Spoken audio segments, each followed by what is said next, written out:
this year, coming right off the campus and winning a doubleheader. Well, Vince, it seems like when they need that particular game, they come back. And come back they have done yesterday, and they have two today. And then, of course, Philadelphia comes into town Wednesday and Thursday. And you've got to admit that those fellows have got to feel a little tired out there. Oh, yeah. With the Expos in town, this, to me, is an altogether different kind of ball club than the Houston team was.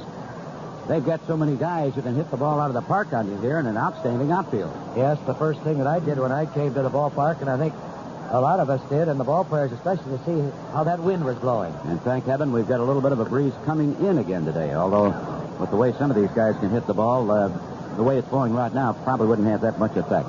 That second game yesterday, another one of those cliffhangers for the Cubs, but the thing that impressed me the most about it was the performance of Kenny Holtzman.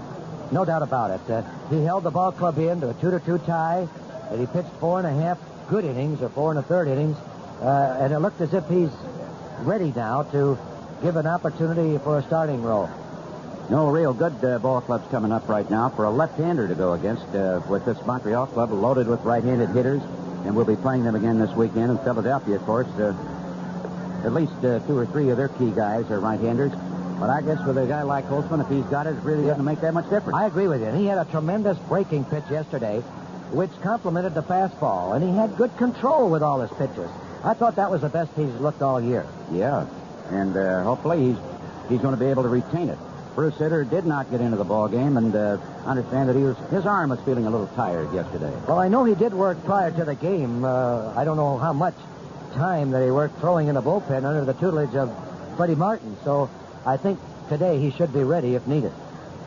Montreal, while they are seemingly out of the pennant race, not mathematically, but they're just in 11 games out, and Cubs and the Pirates in front of them, they've got themselves a problem. They've lost one of the fine young pitchers, or veteran pitchers, I should say, Steve Rogers, for the rest of the year, and they've also lost young Hal Deuce.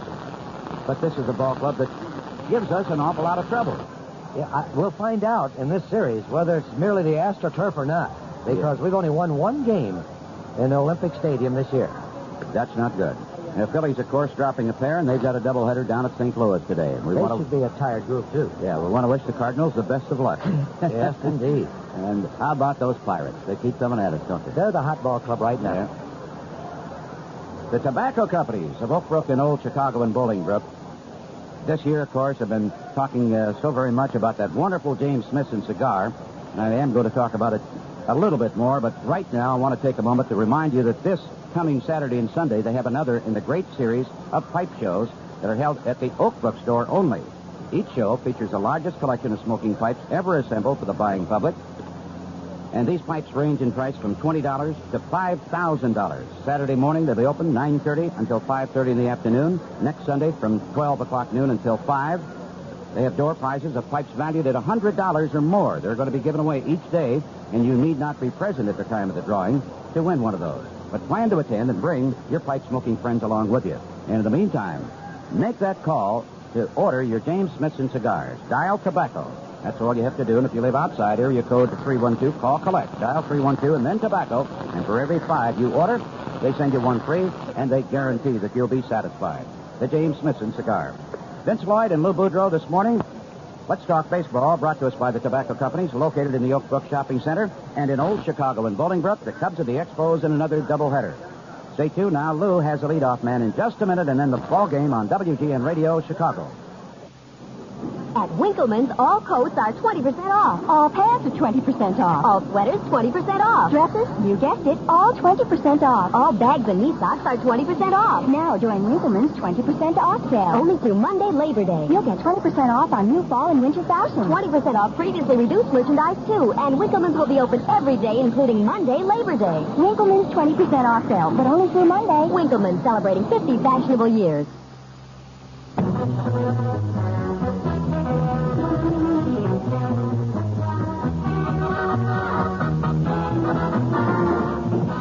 How you doing, everybody? Lou Boudreau with the leadoff man from the friendly confines of Wrigley Field, and they were certainly friendly yesterday with a double victory. And we're hoping that will extend till today, especially against these Montreal Expos. A big doubleheader coming up your way very shortly. The leadoff man is brought to you by Yale Insurance Agencies. We'll be talking to our guest, a very fine friend of mine, I like him quite well right now. I didn't like him when I played against him. Ellis Clary, great Major League ball player and now scout for the Twins. We'll be talking to Ellis in just 1 minute. You know, buying a new car is costly enough, but when it comes to getting lower-cost auto insurance, come to Yale Insurance Agency. Now also located in your nearby Community Family Center store. Bring your present policy with you. Whether you're renewing it or need total new coverage, Yale makes certain you get every discount, every benefit you deserve. Because of Yale's long association with many of America's finest insurance companies, you get the best of all protection plans and for less money. All claims are settled promptly and to your advantage because a Yale counselor is always on the job working for you. So why pay more for less coverage? Why make any costly mistakes? You know, it costs nothing to talk to a Yale man, whether you call 427-6322 or drive to your nearby community store. But don't wait. Get all the money-saving facts today. Call 427-6322 right now. 427-6322 or drive in. That's Yale, the lower-cost auto insurance people. When I look at the ground crew of the Wrigley Field sprinkling that water all over the territory, it reminds me of this gentleman that we're going to talk to, Ellis Clary. He covered all that territory that you could sprinkle around second base. As a great second baseman, played most of your years with the Washington Senators. Is that right, Clary? That's right, Lou. And when you were first managing the Cleveland Indians, I was over at Washington and later with St. Louis. I want to tell you something that I told Jack Bucko in St. Louis the other day. Everybody's aware of that great big monument they got to Stan Musial out there in front of the ballpark there in New Bush Stadium. Well, you know, the Browns dedicated a marker to me there in St. Louis that you probably don't know anything about. That big archway of the west down there on the river, you know, they dedicated that to me in the shape of all those pop flies I hit for the Browns. I thought you were going to say it's the way your legs were. A lot of baseball. It was in the shape of the pop flies. Now, you told me that you have to keep your hat on during an interview. Yeah, the woodpeckers are bad in here today. I haven't got much padding left up there. I can beat anything but premature baldness. Yeah, let's keep that sense of humor. You got to have that in baseball, do you not? Well, it comes in handy, and I also told Jack Buck, he's very familiar with the great football teams we have down in Valdosta High School. We won the national championship 3 times. What state is that? Valdosta, Georgia. Oh, I see. I didn't understand that. He was kidding me about the other day and asked me, why high did I get into baseball? And I told him, well, I had to do something that I started off down as a boxer, but I had to give that up on account of my hands stayed broken up all the time. The referee was always stepping on. And I got into baseball because at that time in my hometown of Valdosta, everything was so tough that hitchhikers would go either way. That was right. Ellis, we're in a pennant race, as you know. You're doing a lot of scouting. You've been in baseball. You've been in pennant races. You know what it is. I'm going to ask you, seriously, do you think the Cubs can jump over 2 ball clubs to win this division? Well, I tell you what, Lou, there's a lot of people outside Chicago pulling for the Cubs, and I'm pulling for the Cubs. I'll tell you why. You've seen me around here a lot this year, and I'd rather do my scouting here in the daytime than anywhere else in the National League. And this is about my 4th or 5th trip in here, and I'll be back later. But there's a lot of people pulling for the Cubs, and I can't understand how Pittsburgh has made the run they have. They've won about 18 out of 20, I guess. And I left them for dead not long ago, and about 3 weeks ago, and here they are back again. And like you said earlier, it's a lot tougher to jump over 2 clubs than 1. But being only 3.5 back, anything can happen. Well, Philadelphia has shown that they can be had. You've seen the Cubs perform. Do you think they have enough? I think they have enough. And like anybody else, they don't play that well on the road. But when they overcome what happened to them here day before yesterday, that 7-run night, and bounce back and won a doubleheader, I think that shows they got the backbone that they might can do anything. Yes, they have great character, and you know what that means as an individual in the playing days. When a ball club scores 7 runs in the 9th inning, after you come into that, the 9th inning with a 3-run lead, it can really hurt you, and not only physically but mentally, and for the next couple of days. But the Cubs bounced back beautifully to win a doubleheader yesterday, and now today Philadelphia has a doubleheader in St. Louis, as we have a doubleheader here. Philadelphia's been on the road. I don't know whether their pitching can hold up to ours. I like the way Holtzman worked yesterday. Well, he looked good. Lou, I was in Philadelphia about 2.5 or 3 weeks ago, and Lurch, Christensen, Carlton, and Longberg, believe it or not, are all under 500. Mm-hmm. Now, they won Christensen, I think, won a couple of games since, but their big 4 starters were under 500. I didn't count Ruthin, who came in late. But the plus side was Garber took some of it with him to Atlanta, and McGraw was about 8-3, and Ruthin has picked up some since. But their big 4 starters were all under 500. So that answers your question about their pitching. And Pittsburgh's pitching turned right around, didn't it? Yeah, Rooker picked them up just when they needed it. Yes. And Rooker can pitch, as you know, and he'd been on the shelf for a while. And I was there when he came back and gave him 7 good innings, and he's back in good rotation now. And Tekelvey has picked up the slack in the relief thing. I don't know how a man that thin can go out there every day. Right. He looks like a pencil. It's just like me working every day as thin as I am. You are thin. Compared to what? Wait a minute. What are you laughing about? I didn't like that laugh. But he has picked that ball club up. So is Stargell, and Parker got hot. Stargell came back just in the nick of time. I thought he was done, to tell you the truth. He's had so many ailments. He came back, and then Parker got on that tear, and I was there and saw him hit 7 home runs in a week. But Pittsburgh is not through. And even with the handicapped second baseman they got, Sinnett has that bad leg, and he don't move around that well. But they got a good ball club. And with Rooker and Candelaria and those people back pitching like they have in the past, they got a definite shot at it. And I'm hoping that I can be around here, either in Chicago, Pittsburgh, or Philadelphia, to the bitter end. And I hope somebody wins it the last day. Thank you, Ellis. That's talking like an ex-major leaguer. Thank you very much for joining me. It was a pleasure talking with you. Ellis Clary was our guest. We'll be right back after this message. I'm Chiquita Banana, and I'm here to reveal the way to spot a great banana is on the peel. Let the blue Chiquita sticker be your guide, and you'll find a better tasting banana inside. People see the blue sticker and think Chiquita tastes better.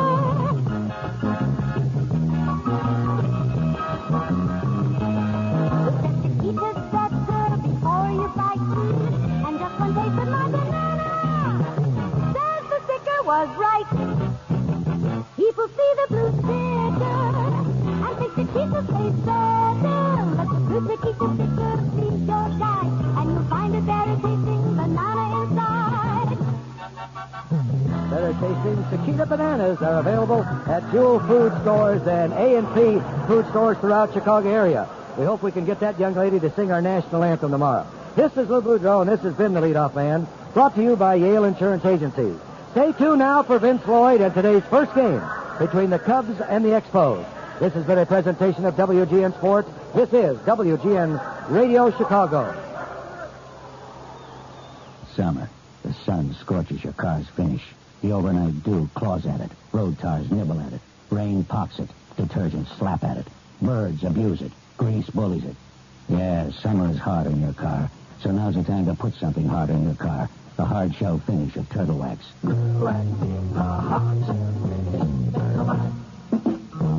Anything summer throws against that turtle's back bounces off, especially sunlight. So let the elements be as nasty as they want. You've got the hard shell to shield you.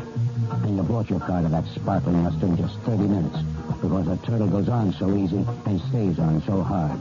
Any wonder the turtle is the world's best-selling name in auto waxes? Liquid or paste, the turtle brings your car back alive.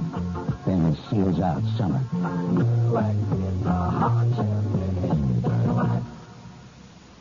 Sunny and pleasant today. The high around 80, a bit lower near the lake. The official temperature at Chicago's Midway Airport is now 76 degrees. This is WGN Radio, Chicago. Wow! Let's go! Batter up! We're taking the afternoon off. It's a beautiful day for a ball game, for a ball game today. The fans are off to get a ticket too. From Walla, Washington to Kalamazoo. It's a beautiful day for a home run. But it's a triple home game. We're gonna cheer and boo and raise our The Chicago Cubs are on the air. Good morning, everybody, and welcome once again to exciting Major League Baseball, another doubleheader, and the Cubs today playing host to their friends from Canada, the Montreal Expos. I'm Vince Lloyd, and along with Lou Boudreau, we welcome you to our broadcast, and a special welcome to all of the men and women joining us around the world in the American Forces Radio Network. Our broadcast of Game 1 between the Cubs and the Expos today is brought to us by General Finance's 70 Chicagoland offices. And to borrow up to $10,000, call friendly Bob Adams at Andover 32020. True Value Hardware Stores. That's not just a name, it's their way of doing business. True Value. The G. Heilman Brewing Company of La Crosse, Wisconsin, makers of Old Style. The pure brewed beer from God's country. And in this Labor Day holiday, I hope you put in a good supply for your picnic. The Association of Chicagoland McDonald Restaurants and your Chicagoland Oldsmobile dealers. Find out how the Gallup Pennant Bowls can make car buying a real pleasure for you. Fans, our broadcast of Game 1 is authorized under rights granted by the Chicago National League Ball Club, which has the right of approval of the announcers for this event. It is solely for the entertainment of our audience, and any publication, rebroadcast, or other use of the descriptions and accounts of the game without the express written consent of the Chicago National League Ball Club is prohibited.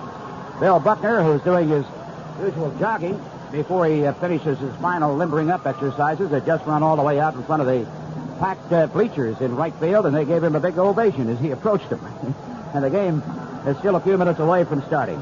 But Buck, of course, has been doing an exceptionally good job. He has hit safely now in 10 out of his last 11 ball games, and over that span he has hit at a .400 clip. All right, the Montreal Expos have finished their West Coast invasion. They had the day off yesterday, while the Cubs won a doubleheader here at home against the Houston Astros, and the Philadelphia Phillies fell twice to the San Francisco Giants on the West Coast, while the Pittsburgh Pirates posted another victory. And as a result of all that action in the National League Eastern Division now, the Pirates are one game behind the Phillies, while the Cubs are just 3.5 games out. The Pirates, with that victory, now have won 7 in a row and 19 out of their last 22. They continue to come on strong. This afternoon, the Phillies will be playing a doubleheader down at St. Louis. Starting lineup for Dick Williams and the Montreal Expos in Game 1 will have veteran Davy Cash leading off, Cash at second base. He'll be followed by center fielder Andre Dawson. Dawson batting second, and Ellis Valentine in right field hitting third. Tony Perez, a veteran at first base. Perez hitting cleanup. Warren Cromartie in left field. Cromartie batting fifth. With Gary Cotter doing the catching. Cotter hitting sixth. Larry Parrish at third base. Parrish batting seventh. And Chris Spire at shortstop. Spire batting eighth. And the pitcher, the young man who was born in suburban Elmhurst, Illinois, makes his home in suburban Villa Park. Cubs taking their first look at him. Dan Schatzeder. And it's spelled Schatzeder. He has won 6 and lost 4. Making his first appearance against the Cubs this year, 23-year-old left-hander. Before I give you the Cubs batting order, let's take a moment here for station identification. This is the WGN Chicago Cubs Baseball Network. WGN Radio Chicago, 76 degrees officially at Midway Airport, approaching 12 noon. Herman Frank's Cub lineup this afternoon will have Ivan DeJesus move back up to the number 1 spot in the batting order. He's been hitting 8th the last couple of games. Ivan at shortstop, and he'll be followed by Rodney Scott. Scott at third base. And Bill Buckner hitting third. Buck starting this afternoon, hitting .313 for the year. He'll be at first base. With King Kong, Dave Kingman in left field. Kingman batting cleanup. Manny Trillo at second base, and this afternoon Trillo is batting fifth against the southpaw. Bobby Mercer dropped down to the 6th spot in the batting order against the lefty. Mercer in right field, and he'll be followed by Jerry White. White in center field, hitting 7th. Larry Cox doing the catching today in the first game. Cox hitting 8th. And Ray Burris shooting for his 6th win of the year. Been a long time between victories for Ray. His last win, as a matter of fact, came in relief back on June the 28th. And you have to go back to the 11th of June before Ray picked up a victory in a starting role. He has been in the bullpen a few times this year. Now he is making his 27th start of the season. Big right-hander. Has a good record against the Montreal Expos. He has beaten them once this year in 2 starts. Had a no decision in the other one, and that one was finally decided in 14 innings with the Expos coming out on top on that one. But he allowed only 1 run in his victory against them in 7 2/3 innings. And he has a 10-7 career record against the Expos. He's worked now 155-plus innings this year, but he carries a very high earned run average, a shade over 5. And, of course, with the Montreal Ball Club, Lou, that comes in here with 102 team home runs, I'm hoping that he's going to be able to keep that ball down and in the ballpark. I am, too, because with that record, you know, Olympic Stadium is not an easy home run park. Their fences are very high. I think they're about 12 or 14 feet high in the outfield. This is a good hitting ball club, which we've said all year. It would carry as far as their pitching. And thus far now, they're giving this youngster a shot, and he's done an exceptionally fine job. He's a hard, fast-throwing left-hander. I see that Skipper Franks has kept Scott at third base because he's done a fine job defensively. He's moving very well over there, and he also gives us some added speed in that lineup. Which you can use, of course. Montreal has some guys who can move on those bases, too, including Dawson and Valentine. Dawson leads them in 24 stolen bases. But for the first time in years and years, the Cubs have two guys at this stage of the season who have stolen over 20 bases. Ivan de Jesus with 26 coming into the doubleheader today, and Rodney with 22. So we may see both teams testing the throwing arms of the opposition and also seeing how well pitchers can keep guys on base. The umpiring crew, which is the same one that worked the Houston series here, is making its appearance out in the field. We have an absolutely beautiful, beautiful day for a ball game. The temperature here in the high 60s, I believe, with a little bit of a breeze coming in today from right center field, and a few wispy white clouds overhead. Otherwise, the skies here in Chicago, absolutely beautiful. Andy Olson will be working behind the plate today. He's a veteran. Jim Quick will be at first base. Gary Crawford at second. And the crew chief, senior member, Doug Harvey, will be working at third. The Expos have suffered a couple of setbacks physically that have really hurt them. In the first place, the man who's going to start the second game for him today, Rudy May, was on the disabled list for a considerable period of time and missed an awful lot of action. And he didn't hurt himself while he was pitching. It occurred when he was backing up a play at third base. Twisted an ankle, wound up with a slight fracture in it, and the veteran left-hander in his first year in the National League had to sit out about a month or so. And then, on their recent West Coast trip last week, it was discovered that Steve Rogers, their outstanding right-hander and one of the premier pitchers in the league, had bone chips in the elbow. And the same thing occurred with a young pitcher, Hal Dews, who at one time was slated to start one of the games of the doubleheader. And as a result, both Dews and Rogers are undergoing surgery in the elbows, and they are lost to the Expos for the remainder of the year. But the Cubs, of course, are not going to waste any time extending sympathy to the opposition for injuries because they've had more than their share of them themselves this year. Rick Russell missed 4 or 5 starts with tendinitis in the elbow. Dave Kingman was out of action for a period of about a month or so with a very severely pulled hamstring. And Steve Olivares, the Cubs third baseman, was off to a very slow start at the beginning of the year, then beginning to come around with that bat of his.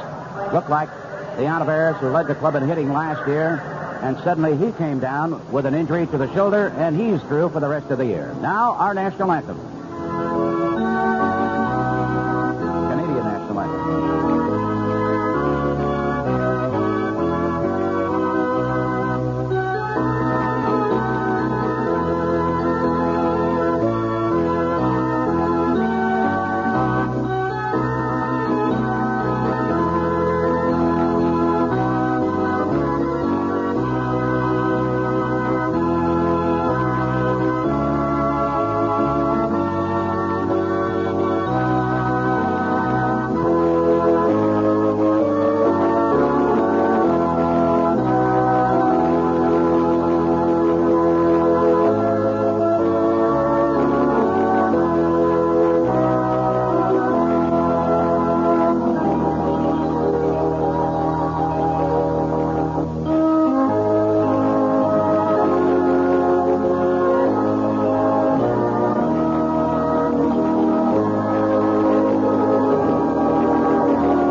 organ playing of Vance Fothergill with the two national anthems. The crowd is still coming into the ballpark. There are going to be a lot of late arrivals.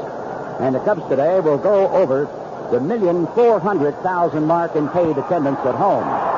Here come the Cubs out of that dugout, and they're greeted with a warm welcome. Ray Parrish, number 34, the tall right-hander, out to the mound. Dave Kingman, number 10, trotting out to left field. Jerry White, 24, out to center. Bobby Mercer, number 7, out to right field. Bill Buckner, 22, over at first base. Manny Trillo, trotting out to his position at second. Number 19, Ivan De Jesus, up to shortstop. And Rodney Scott over at third base. The catcher in game one, Larry Cox. And before Dave Cash steps in to open the ball game, let's take time out for this message.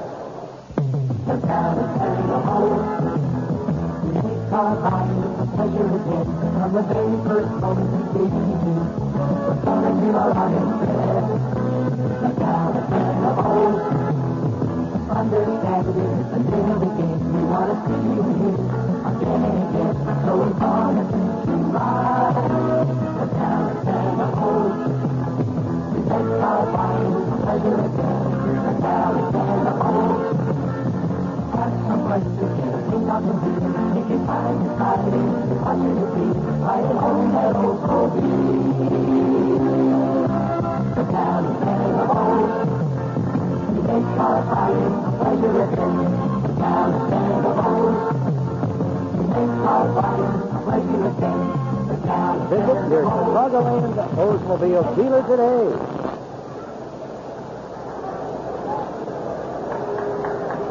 Davy Cash, a veteran right-hander and an awfully tough man to strike out. Hitting just .247 this year with 3 homers and 30 runs batted in. He's the kind of a guy that makes a lot of contact. Ray Burris, 1-0 against Montreal, winds the first pitch. He takes, and it's a strike. The ball game is underway. Billy Gardner in the coach's box at third base. Here's the windup. The pitch, fastball swung on, and a base hit for Cash. Jerry White coming in left center to bring it into the infield. As Ray got up just a little bit with that pitch, and Cash quick flip the trigger. That will bring up Andre Dawson, the big right-handed hitting outfielder.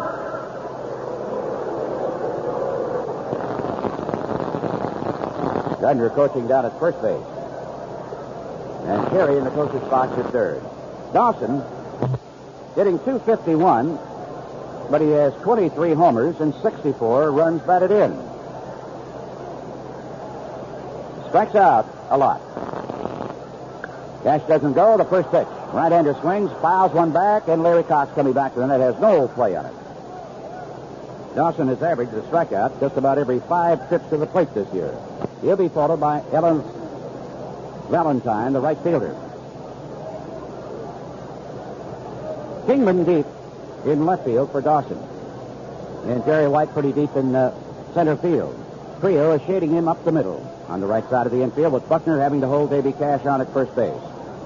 Burris into the stretch. Turns and just lobs one to Buckner at first base. Here at the ballpark at game time today, it is a cool 64 degrees. Bit of a breeze. They say it's 3 miles per hour. And the wind seems to be switching just a little bit, coming in more from right center field than dead away center. Another throw by Burris to first base. A gap between Mercer and White in center and right field. Here's a stretch the pitch. Fastball. He takes it in too close at the belt. Ball 1, strike 1.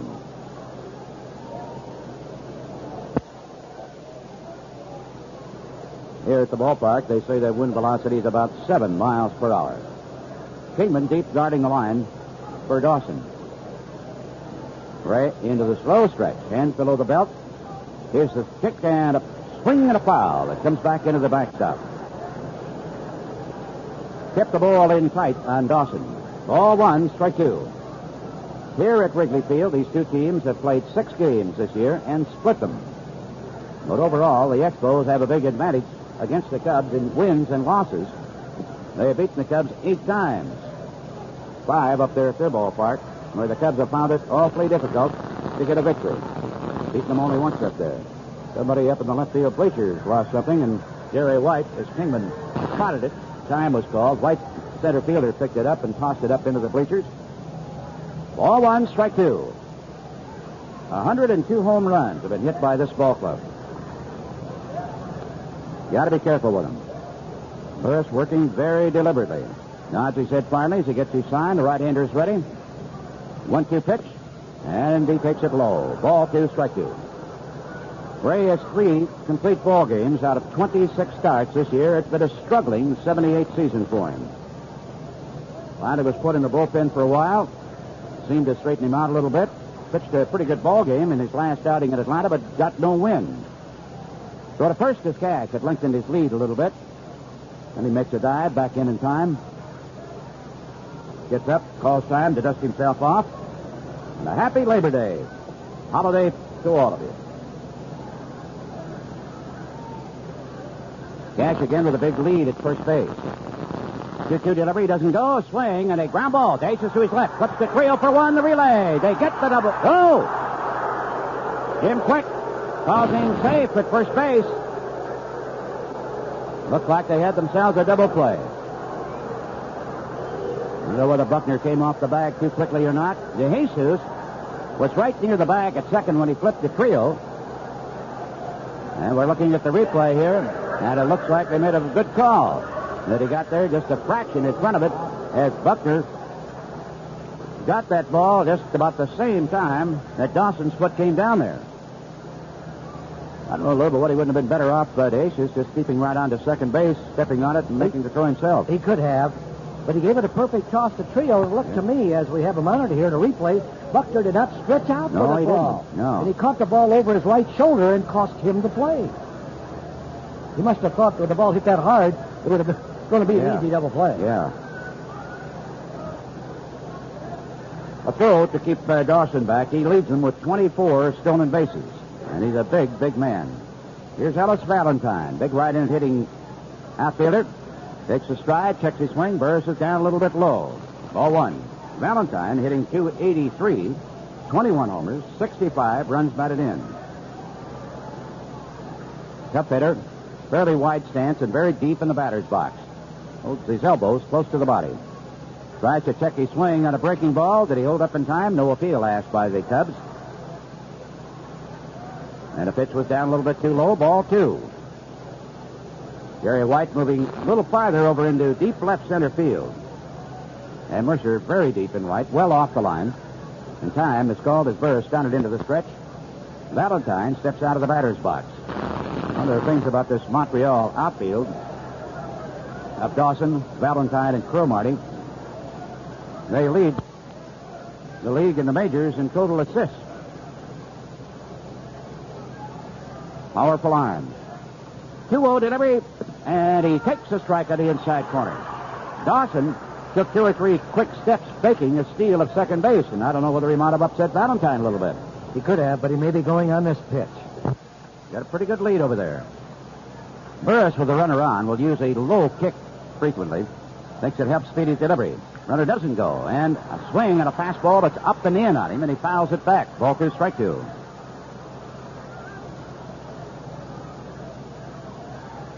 .510 record for Burris this year. He has 1 save coming out of the bullpen. He has not had a victory in a starting role since June the 11th. A long time ago. He turns, makes a toss over to first base. Not a good pickoff move that time. He just wanted Dawson to know that he remembered he was there. Jesus is not deep in the hole for this hitter. Shaded a bit up the middle. Another throw to first. Hey, got him. A beauty. He lulled him with that previous throw, and this time Burris made a perfect pickoff attempt. And Buckner, with those exceptionally quick hands, coming down like lightning on the tag of the right hand as he made a futile head-first dive to get back in. Boy, that's a thing of beauty when they work it like that, Lou. Nobody tags any quicker at any base than Buckner. Tremendous reflexes. So the bases are empty, and a count of 2-2 with 2 gone, and Burris can work from a windup. Here it is. Checks his swing. It's a little high. Kept it in tight to him again to run the count to 3-2. So some of the pressure is relieved in this first inning of our first game of the doubleheader. Now DeJesus back deeper and a little more in the hole at shortstop. Burris getting a sign. Right-hander winds. Here's the pitch. swung on, and a high fly ball to Bobby Mercer. Comes in for it, comes in on the dead run. Will he get there? Nope. Ball bounces behind him, retrieved by White, and going into second base unmolested is Valentine. He was very, very deep in right field and did not get a real good jump on it. He was fooled by it, thought it was going to carry farther than it did. The other day, he was fooled completely in the ninth inning of the Houston 7-run rally on a ball that he broke in for. It was hit harder than he thought it was. And by the time he could recover and turn and start to go back, it was over his head, and that triggered that 7-run inning. Well, Valentine perched at second base with their second hit of the ball game. A little Texas League double. His 30th two-base hit of the year, and the pressure is on again. Tony Perez, veteran right-hander, second year with the Expos, hitting .280, 10 homers this year, 62 runs batted in for Tony. Keeps the fingers working right on the end of that bat handle. Pitched the first pitch, and Burris is low. Ball one.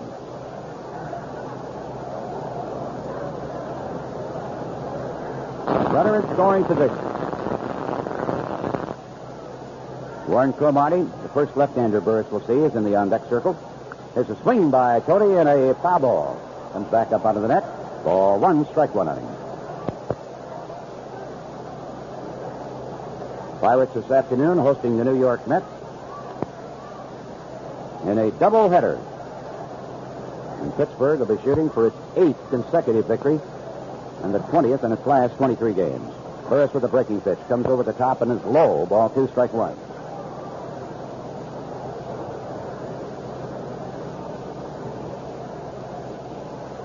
Jim Rooker going for the Pirates in the first game against a rookie, Jackson, for the Mets. 2-1 pitch. Sexy swing, and the ball hits Perez's bat. He was jammed by that pitch at the letters. Fouls it back out of play. Yesterday, the Cubs winning a pair from the Houston Astros, and the second one was really a nail-biter. They had the bases loaded in the ninth inning with one out. And the game ended with a double play, giving the Cubs 130 double plays for the year coming into this doubleheader today. 2 out, runner at second. 2-2 delivery, Perez. Swings, bounces one to Tony Scott. He comes in, looks at the runner at second, fires over to Buckner, the smart thing to do, and the side is retired. He hit it sharply in one hop. No runs, a pair of hits. And that pickoff of Dawson really helped. One man left on. So at the end of a half inning in our first game at Wrigley Field on this gorgeous day, the Cubs come to bat against young Dan Schatzeder. No score. Talk about getting a new car today, and you'll hear quite a bit about the need for rust-proofing. You'll also hear quite a bit about positive protection from Z-Bart. That's why more and more new car dealers are sending their customers to Z-Bart. They want to give them the best rust protection there is. And these car dealers know that only Z-Bart can deliver positive protection. No one else has the amazing Z-Bart rust-proofing sealant that actually penetrates welded seams.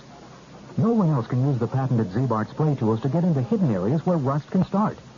And no one else can offer the kind of know-how that comes from the complete training that Z-Bart provides its dealers. Don't let anyone else rust-proof your car. Make sure it goes to your Z-Bart dealer. He's America's largest and most experienced rust protection specialist. And he's the only one who can give you positive protection. Z-Bart.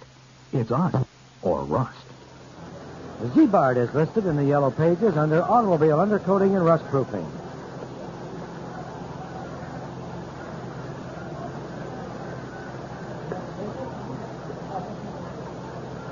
Ivan De Jesus to lead off against this 23-year-old left-hander from the Chicago area. Born in Elmhurst. Makes his home out in West Suburban Miller Park. Dan Schatzeder, 6-4 for the year, has appeared in 13 games in relief. This is Schatzeder's 13th start of the season. He has 2 complete games and an excellent earned run average, 2.24. His first start and first appearance against the Cubs. Worked just under 113 innings, given up only 77 base hits. It's an excellent ratio. Struck out 48, walked 49, but 5 of those. There's a buck by De Jesus off the mound of Schatzeder. Whirls, throws to Perez. He's got him. Tried to get something going with a bunt single, but Good play by shot leader, who came off that mound in a hurry. Yvonne starts the doubleheader hitting .261. Rodney Scott, a .276 hitter, moving in, batting right-handed. 48 hits for Rodney since the Cubs brought him up with a half a dozen runs batted in. And as a right-hander, he's hitting .289. He's going to take the first pitch, a curveball. It's in for a strike. Rookie Rojas, who's coaching at first, also available as a player. He was activated 1st of September. Joe Malficano coaching at third. And Schatzeder's next pitch a little high. Ball 1, strike 1. Take a look at those outfielders. Look how shallow they are. They are really shallow. They play the shallowest outfield of anybody against these Cubs. I'd love to see Scott hit one over somebody's head. Curveball swung on. Bouncing ball. Past third, past short, into left field. Seeing eye hit a bouncer between Parrish and Spire on the left side. Let's see if Rodney can get any kind of a good lead at first base against the softball pitcher. Big roaring welcome from the crowd for Bill Buckner. Hitting .313, 3 homers, 57 runs batted in. Over the last 11 games, he's hit at a .400 clip. Perez will have to hold Scott on. Nash at second, Spire at short, Parrish at third, Big Gary Carter the catcher. Dawson in center, medium depth for Buckner. Fastball pumped in, and he takes a strike. In right field is Ellis Valentine, Warren Cromartie in left, and they have retreated a bit for Buckner. Andy Olson working behind the plate. Scott, when he takes that lead, bends low, has an extremely wide stance, and his fingertips are almost on the dirt of the infield. Schatzeder just drove him back with a throw. Now the left-hander ready. And he gives such a move that he caused the runner to go back to first base as he delivered, and Buckner swung and missed. He had Scott really fooled. Thought he was going to go to first base. Cash is shading Buckner well up the middle. Let's see if he can pull one through that right side. He's in the hole, 0-2, but he's a good 2-strike hitter. Schatzeder kicks, delivers. You think he balked? No, he's stumbled. No. He could have thrown that ball right up here. He's got a funny move. He seems to almost stop as his arm starts to come over. He doesn't bend that leg when he brings it up. Sort of stiff leg for that pitch. Just a fraction of a second. He is almost poised with the arm cocked up, ready to come down. There's a throw to first. Scott breaking to second, and a balk is called. He really did balk that time. His kick went towards the plate, and his throw went to first base.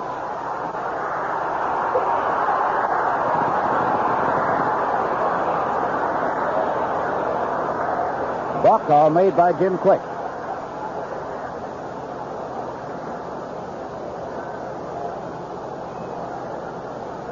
So the Cubs have a man in scoring position with one away. And Carter going out there to talk to him to try to settle him down a little bit. Just 23 years of age. And, of course, you know he's got a whole bunch full of passes out here today with his family, relatives, and friends from the area. First appearance here at Wrigley Field. Carter, the big catcher, back behind the plate, reminds everybody there's one out. Schatzeder peers down to get his sign. Buckner leveling the bat. Bending the knees a bit. Here's the kick to pitch. Swung on and a high fly ball coming in for it. Dawson and Valentine. It's Dawson who makes the catch in shallow right center field. Now, Rodney, don't play games. Just get on back to the second base. Dawson had the arm cocked, ready to throw if he were going to go. Had he gone, Herman Franks would have gone out there and tackled him. With a little help from 2 other fellas. You don't gamble with those arms. Cromartie considered to be the poorest throwing member of that outfield, but he did a lot of work with the pitching coach, Jim Brewer. Among other things, learning to come over the top with his throw to get more velocity and more accuracy on it. Here's Dave Kingman with 2 gone. He swings and misses at a breaking ball. Dave hitting .243, leads the Cubs with 23 home runs and 69 runs batted in. 2 gone, no score, bottom of the first inning. Vince Lloyd and Lou Boudreau here with you at Wrigley Field, and a happy holiday to you. Shot leader kicks, delivers. He takes the strike, a fastball that time. That Kingman fooled and a little bit upset with the call by Andy Olson. Of the 77 hits Schatzeder had given up coming into today's game, only 7 were homers. Not a big guy. Well put together. As he signed, looks at Scott, kicks, delivers. Kingman swings, got a piece of that breaking ball. He's still alive as he fouled it back. Let's pause here for station identification. This is the WGN Chicago Cubs Baseball Network. WGN Radio Chicago, 76 degrees at Midway at 12:30. Both of these clubs, the Expos and the Cubs, have brought up several fellows from their minor league system for this September drive. 0-2 pitch. Fastball high and tight, and Kingman just at the last moment. There goes Scott on a delayed steal to third. After the pitch, broke for third, no play on it. And the crowd, of course, loves it. Kingman just at the last moment turns his shoulder and his head away from that pitch that was up and in on him. Brushed back. And then Scott suddenly took off for third. Parrish, of course, playing deep. Wind up, 1-2 pitch. Swung on, he's out in front. Hits a deep drive foul down the left field line.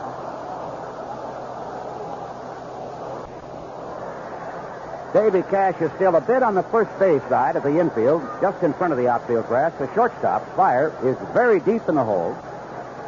And the tall, bearded third baseman, Larry Parrish, about 4 or 5 feet inside the line deep. But Dawson is not very deep. Now he retreats a couple of steps in center field, but he's still not very deep.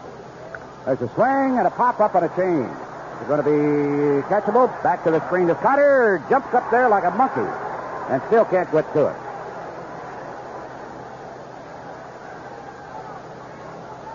One and two the count. This kid mixes up his pitches pretty well, Lou. Very well. And he's around the plate a lot also. And he's got to be a little nervous out there. His first appearance here at Wrigley Field in his young career. Yeah, Perez just dropped his glove down there at first base. Now he's got it. Here's the windup and a pitch with it. Hey! That one is tagged. It's way gone. Bellringer leads the ballpark. Kingman gives the Cubs a 2-0 lead.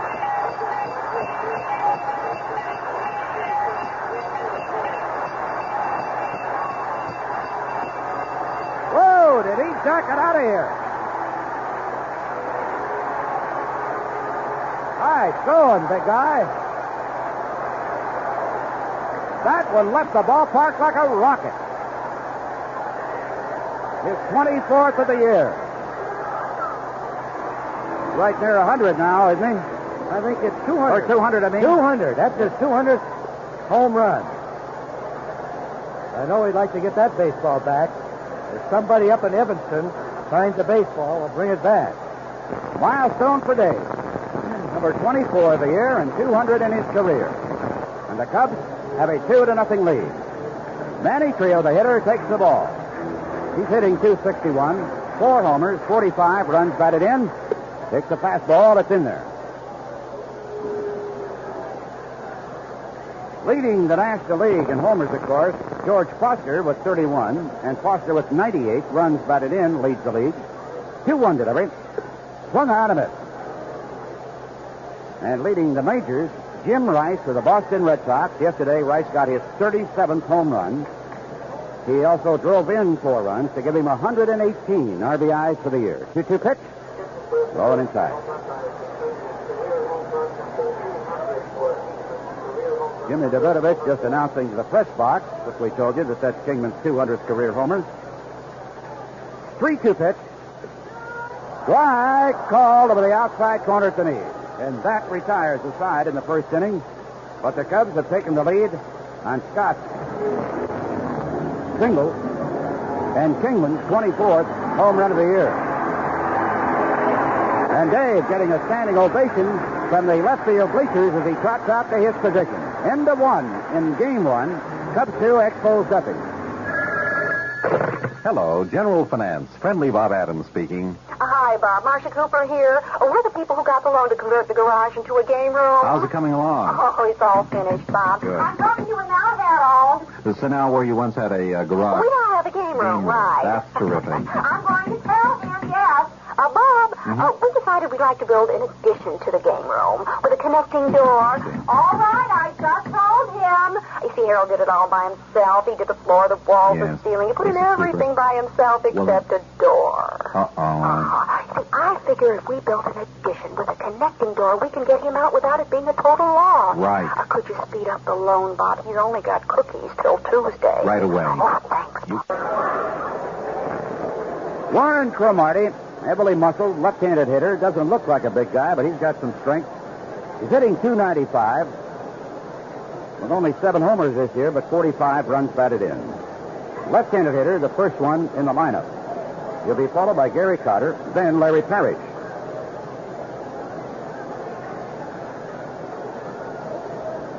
Ray Burris starts his windup. 28-year-old right-hander's first pitch, a fastball, in for a strike, right at the letter.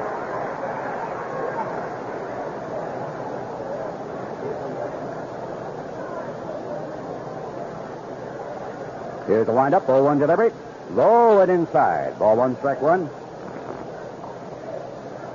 Rod Carew, of course, leads the American League in hitting, starting today at .340 mark for the veteran.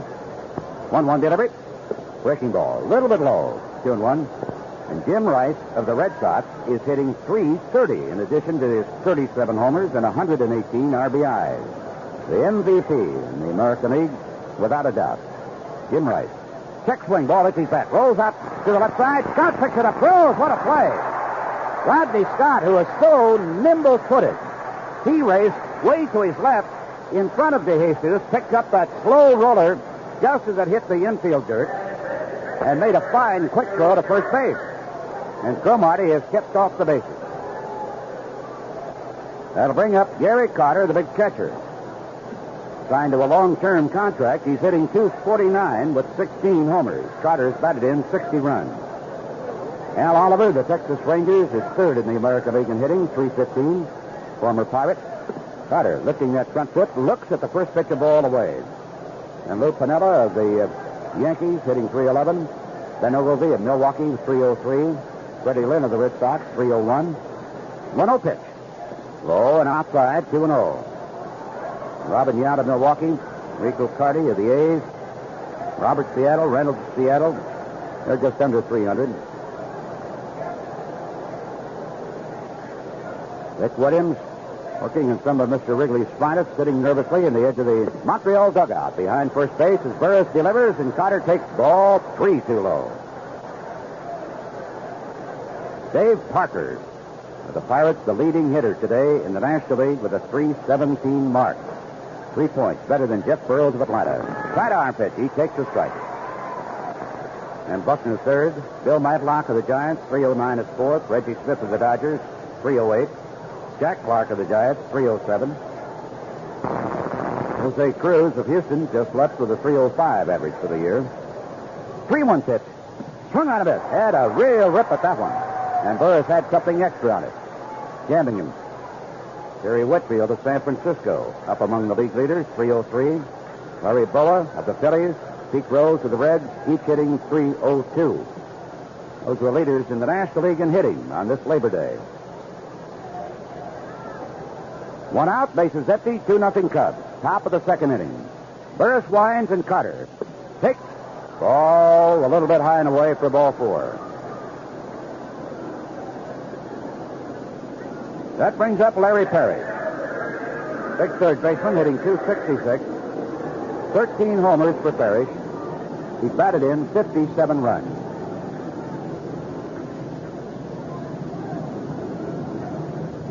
Second to Garvey, or to Foster, rather, in the National League in batting in runs this year.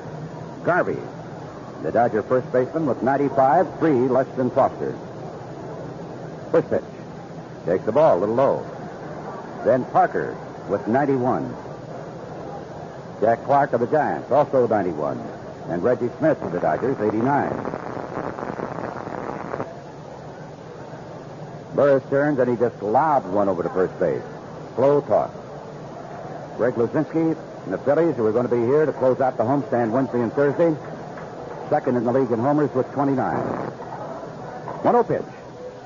Just missed a little bit low, getting behind again. 2-0. Looks like he's trying to be almost too careful here, Lou. He's being careful with his breaking pitch. He's afraid of the long ball off of the breaking pitch.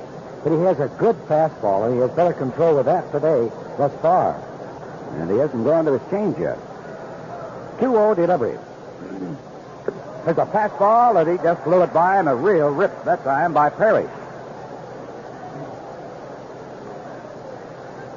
Larry stepping out of the batter's box. Count on him, 2-1. He's second signs with third base coach Sherry. Straightaway stance for him. He's well back away from the plate. He's got long arms. Burris just makes another slow toss to first base. He and Buckner collaborated in that first inning for a big pickoff of Andre Dawson. 1 out, runner at first. 2-1 pitch. Goes after it, fouls it out of play to the right side into the upper deck. Whoa, and out of the upper deck. Another error. They had a bad fielder up there yesterday. And again they blew it. And Parrish steps out, takes another practice cut. Chris Spire, the shortstop, due up next, the right-handed hitter. Burris working carefully. Into the stretch. And a 2-2 pitch coming up. Here it is. Swung on, he missed. He got him. Fastball down around the knee. That's for Ray, his first strikeout today, and number 74 for the year. He's averaging a little less than a strikeout every 2 innings. And with 2 gone, Chris Spire steps in. Veteran hitting .253 with 5 home runs. 43 runs batted in. He, too, is well back away from the plate. First pitch. Low and away. Ball 1 to Spire. Pirates have taken an early lead over the New York Mets, 1-0 at the end of 1 inning of play in their first game. Burris into the stretch. Spire takes the strike. Just as Ray was delivering that time, we saw Jerry White move about 4 or 5 steps more towards center. They get his attention, and they send him a few more steps. He's almost in straightaway center field now. 1-1 delivery. Spire trying to go to right field. Drives one foul off the wall down the right field side. Caroms out to Bobby Mercer. Ball 1, strike 2. Montreal will be here tomorrow, and it'll be Woody Fryman, the scheduled starting pitcher. Then the Cubs will be entertaining the Philadelphia Phillies here at Wrigley Field on Wednesday and Thursday. The last 2 games the Philadelphia Phillies will play in Chicago this year. The Cubs have 2 more games against them at their ballpark on the next road trip, which starts at Montreal Friday night. 1-2 delivery. Spire looks at the ball. Low and away. Breaking pitch. 2-2.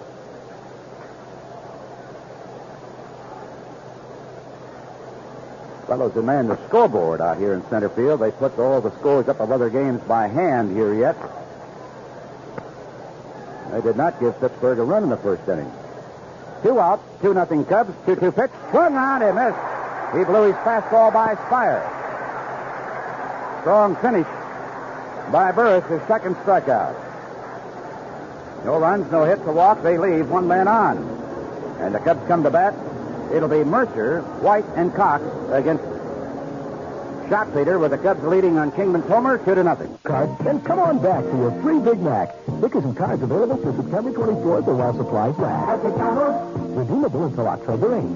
We do it all for you.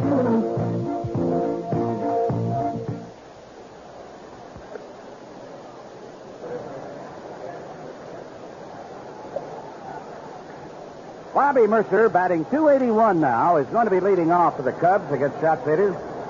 He has 8 homers and 55 runs batted in for the year.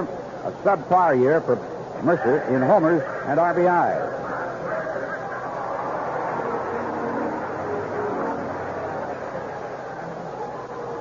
Today marks the 85th anniversary of our national celebration of Labor Day.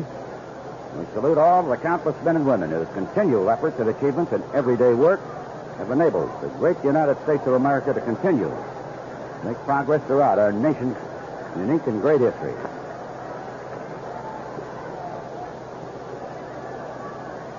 First pitch of the ball to Mercer. There's a swing. He pulls a base hit. Single into right field. That leads off the second inning and brings up Jerry White, the center fielder.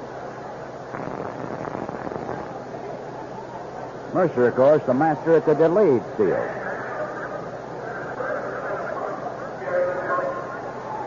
Jerry White, center fielder, a young man who was with this Montreal organization, hitting .245 with 23 homers, 6 runs batted in.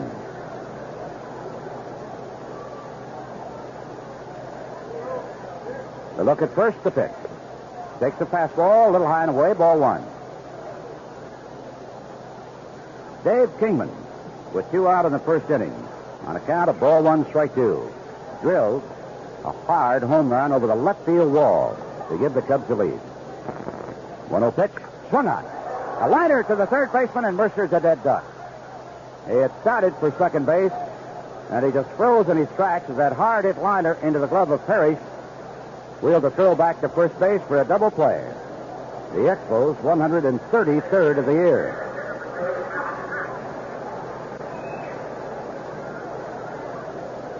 And Bobby disgustedly slams the helmet down.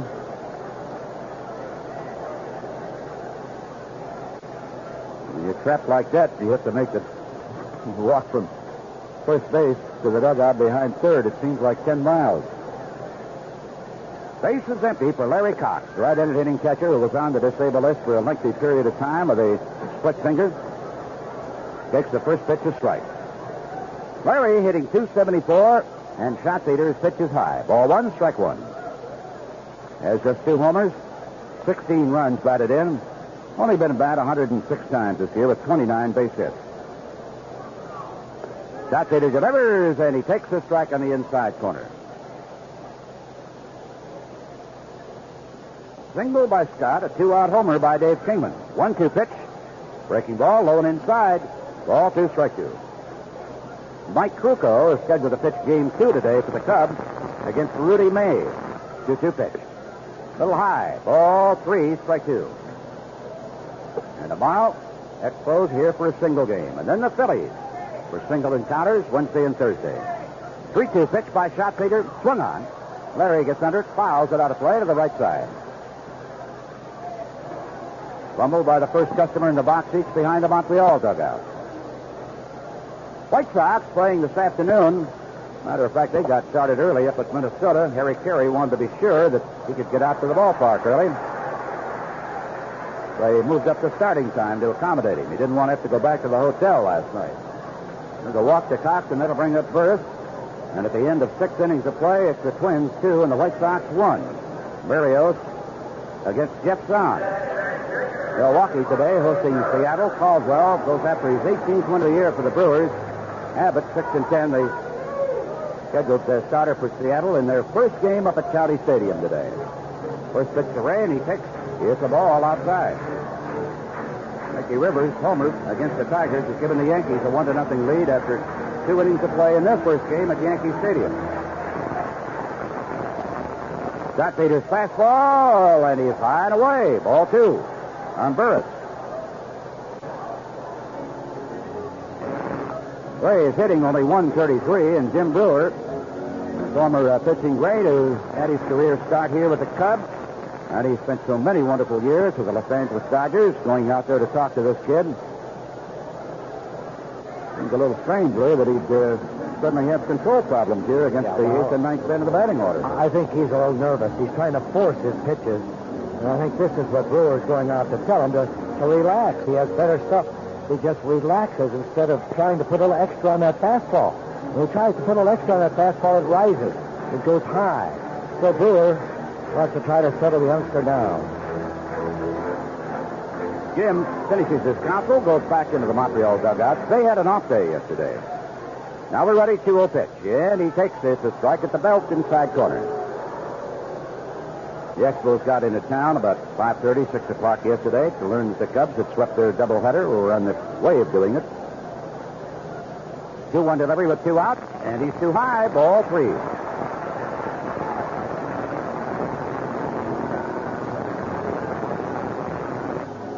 Wayne Twitchell, right-hander, goes down to the Montreal bullpen and starts to limber up a bit. Outfield very shallow for Ray with a count of 3-1, 2 out, runner at first to pitch. He takes ball 4, too high. Walk back. The eighth man, now he's walked the pitcher. And I guarantee you, Ray Burris is not accustomed to that. That's the first time that Ray has drawn a base on balls this year. That's what's so wonderful and so mystifying about this game. Not only to be a real oracle to predict an outcome, the winner or the loser, you almost have to be one to predict what's going to happen with any batter. Here's DeJesus stepping in. Leadoff hitter today, and he takes that breaking ball, misses outside, ball 1. And Schatzeder. In a bit of a jam here, with runners at first and second in the bottom of the second inning. 1-0 delivery. Swung on, bouncing ball by Parrish, by the shortstop. Here comes Cox around third. Here's Cromartie's throw. He slides, he's safe. Ball gets by the catcher, backs up with the pitcher, throws to third. First is safe there. And DeJesus is out at second. The Cubs lead 3-0. DeJesus got the same kind of a hit that Rodney Scott did, one of those seeing eye jobs. Placed it perfectly between the third baseman and the shortstop. Ivan's 29th run batted in of the year.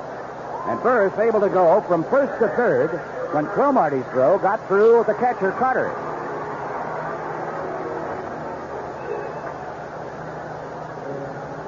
Three, nothing Cubs. Rodney Scott, the batter.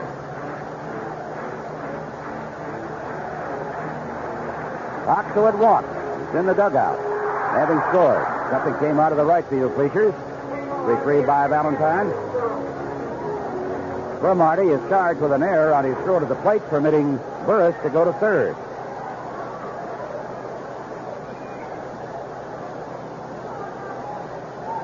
And Rodney Scott steps in, first pitch.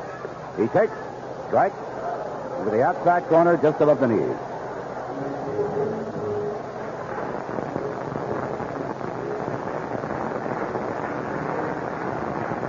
Oh, 1 delivery. That's the ball very, very high. Schatzeder just can't get himself straightened out here.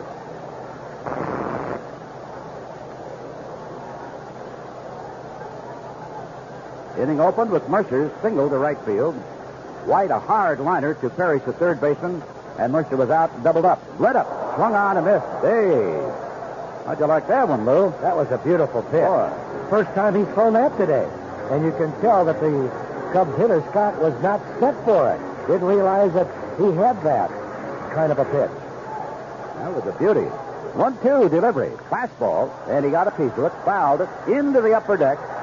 Hey, nice going, young man. Kid up there brought the glove up to the ballpark with him today, up about 8 rows, looking down the line from plate to third. Pretty nifty grab. Wind up, 1-2 pitch. Rodney on a curve, went around too far. Didn't have a good cut.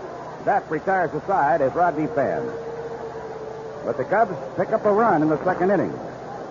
Total of 2 hits, both singles, 2 walks. 2 men left on, 1 error. At the end of 2 in the first game at Wrigley Field on this gorgeous day, Cubs lead Montreal 3-0. Over the years, lots of people have been asked why they drink Old Style. Probably the most common answer is that Old Style is just naturally good. You know, those people are right, because there is nothing artificial about Old Style. When the folks at G. Heilman Brewing brew Old Style, they begin with natural Wisconsin spring water. Virgin water that flows sparkling, pure, and cool from deep beneath the ground. And unlike a lot of beers today that are artificially carbonated to speed up the brewing process, Old Style is brewed naturally. Pure brewed. Double brewed in the traditional old world way known as krausening. It's nature's own way of brewing with no shortcut. It's also the most expensive way to brew beer. Yes, Heilman's Old Style is one American premium beer that is still fully krausened, naturally carbonated. Try Old Style and taste the difference krausening makes. They're sure you'll agree. It's naturally good.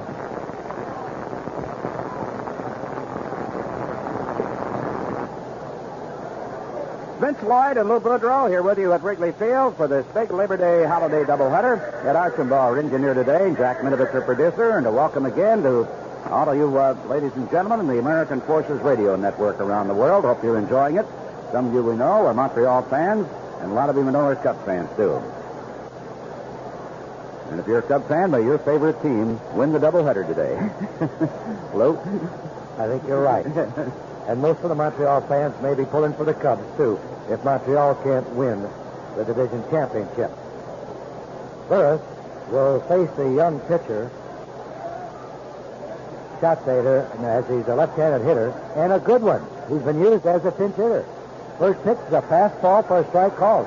I doubt whether Burris can throw as hard as he has been throwing for 2 innings here, for over 5 or 6 innings.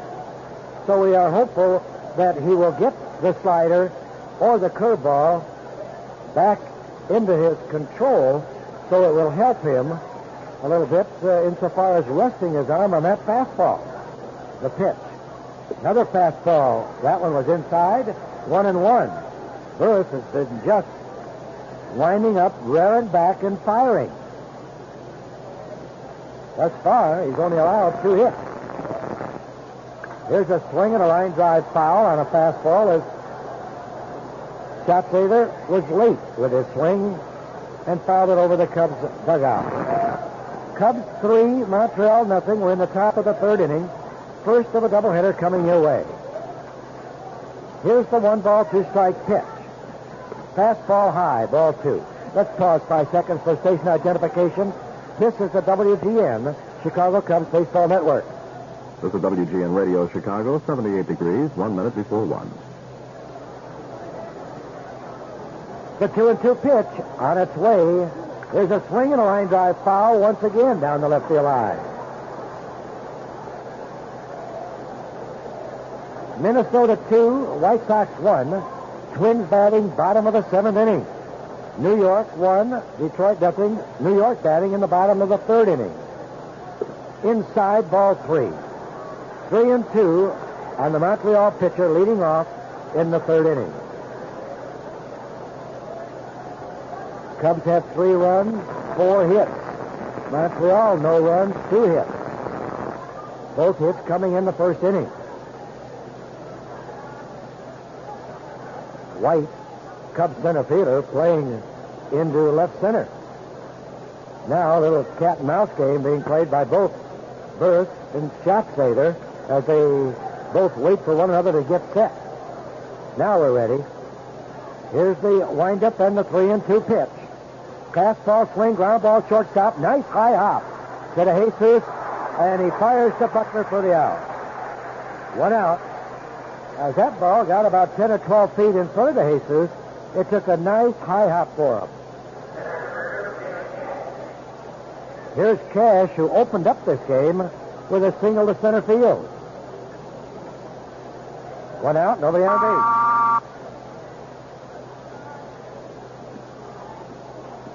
Cash, the veteran, levels the bat over the plate. First pitch, fastball outside, ball 1.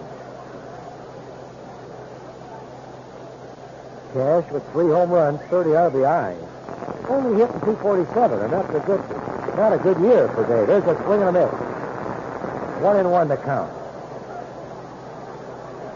Mets scored 1 run in the top of the 2nd, but the Pirates came back to score 1 run.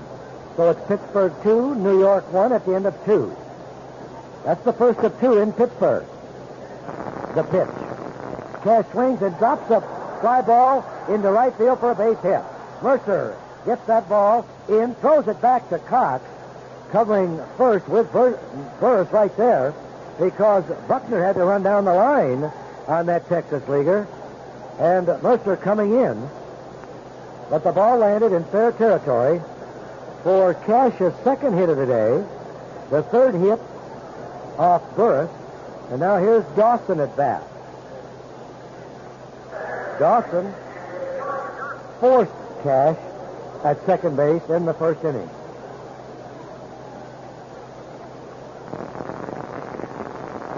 San Diego will be at Atlanta, night game. San Francisco at Los Angeles. Big 2-game series there under the lights. And Cincinnati will be at Houston. First pitch now to Dawson. Fastball low. Ball one. Philadelphia at St. Louis in the first of two. It's Lurch on the mound for Philadelphia. Forsch for St. Louis. That game just getting underway. Cash with the lead at first. The ball one pitch. On its way. Swing and a tap to Burris. He has only one play to first base. He takes it. Cash is on second base. That ball was hit in front of the plate. Bounced about 8 or 10 feet high. Right back at Burris. Cash was waiting at second base when the ball came down into Burris's hands, and he threw to Buckner for the out. So now with 2 outs, here's Valentine at bat. Cubs lead 3-0. Top of the third inning. Valentine sent a high fly ball to right field, and the wind got a hold of it and carried it back to the infield, and it dropped out of Mercer's reach for a double. 2 outs. Cubs playing the hitter. First pitch by Burris. Swing and a line drive to left field. Kingman coming in. He has it. On the run. Valentine hit the ball as hard as he could. A line drive to Kingman in left field. Had he been under that one, it would have been a kiss of goodbye. It was out to Kingman in no time. A frozen rope. But 3 outs. No runs, 1 hit, 1 man left on base. Cubs come to bat. Third inning. Cubs 3, Montreal nothing.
Fine fielding play by Kingman ended the inning for the third. So now here's Buckner at bat. Buckner getting a fine hand. Buckner flied out to the center fielder, Dawson, first time at bat. First pitch by the southpaw. He tries to bunt the ball, went through it. Olson said he went through it for a strike. Buckner asked for the appeal, and Olson said no. Strike one. Shot hitter on the mound, the southpaw. 6 wins, 4 defeats thus far. He's into the windup. Here's the pitch. Curveball outside, 1-1 to count.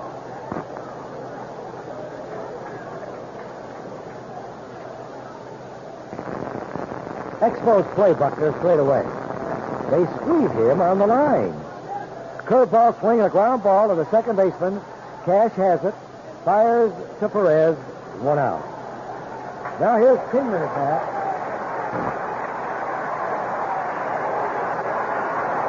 Kingman getting an ovation. It was his long drive in the first inning that hit on Waveland Avenue to score Scott ahead of him to give the Cubs a 2-0 lead. Then, with a single and aided by 2 walks, Cubs scored another run in the second. First pitch is a let-up outside, ball 1.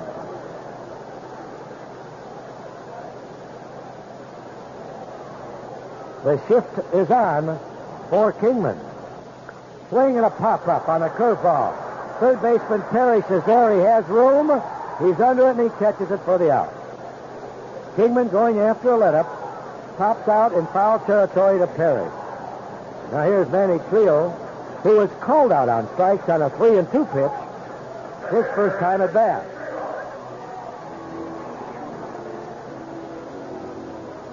White Sox did not score in the 8th inning. Twins batting in the bottom of the 8th, leading the White Sox 2-1. First pitch, swinging a ground ball. Parrish to his left, gloves it, one-handed. Straightens up, throws to Perez for the out. A fine play by Parrish at third. Cubs go down 1-2-3. No runs, no hits. Nobody left on base in the third inning. At the end of 3, Cubs 3, Montreal nothing. The Cavs and the Bulls, we make our lives a pleasure again. Right now is the time to test drive a 78 Cutlass. Why? Because right now, with over 4,000 available in Chicagoland, you can choose the color and options you want with immediate delivery at your Chicagoland Oldsmobile dealer. When you test drive the 78 Cutlass, you'll discover how the new trimmer size makes for smooth riding, easier handling.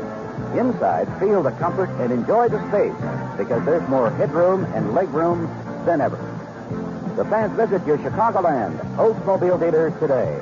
Test drive the 78 Cutlass. You'll discover what a pleasure it is. The Cavs and the Bulls, we make our lives a pleasure again.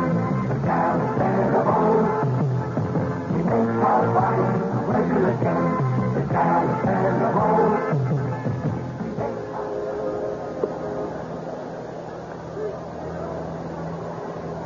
Top of the 4th inning, Montreal will send Perez, Cromartie, and Carter against Burris. Burris with a 3-0 lead.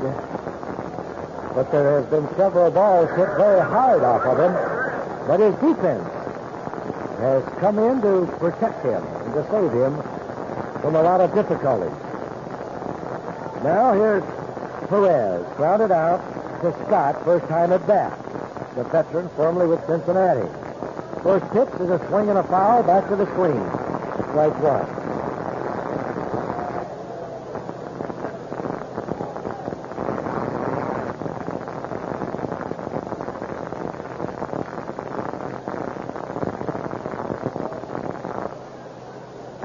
Burris gets his sign from Cox, his catcher.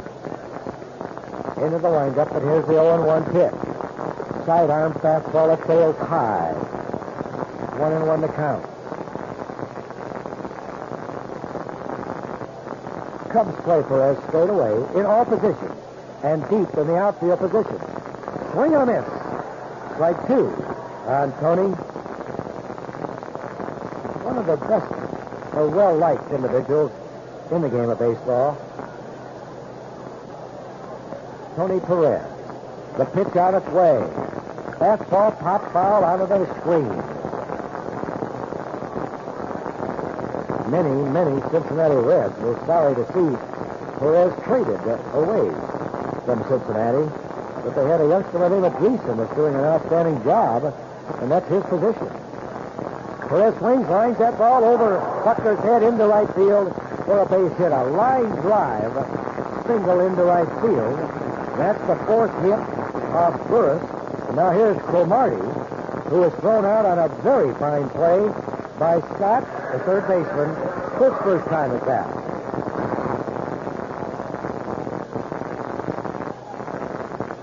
Cromartie is the only left-hander in Dick Williams' lineup thus far. Buckner is playing behind Perez, the runner at first. First pitch now to Cromartie. Curve ball and a swing and a miss. Strike one. Cleveland will be at Toronto and Boston will be at Baltimore for night games in the American League. Texas out of California. Seattle at Milwaukee. Today in a doubleheader. Abbott for Seattle against Caldwell in the first one. One strike pitch, fouled out of play, strike 2. That game's just getting underway up in Milwaukee. New York Yankees holding on to a 1-0 lead over Detroit at the end of 3.5. Perez is on first. He opened up the 4th inning for the Expos with a single to right. 2 strikes to count on Cromartie. Perez is into the stretch. He checks Perez. The pitch. Swing and a miss on a fastball. Cromartie was way late on one of Burris' fastballs. That's the 3rd strikeout for the Cub right-hander. Now here's Carter at bat. who walked in the second inning. Cubs pitcher was very careful with him his first time at bat.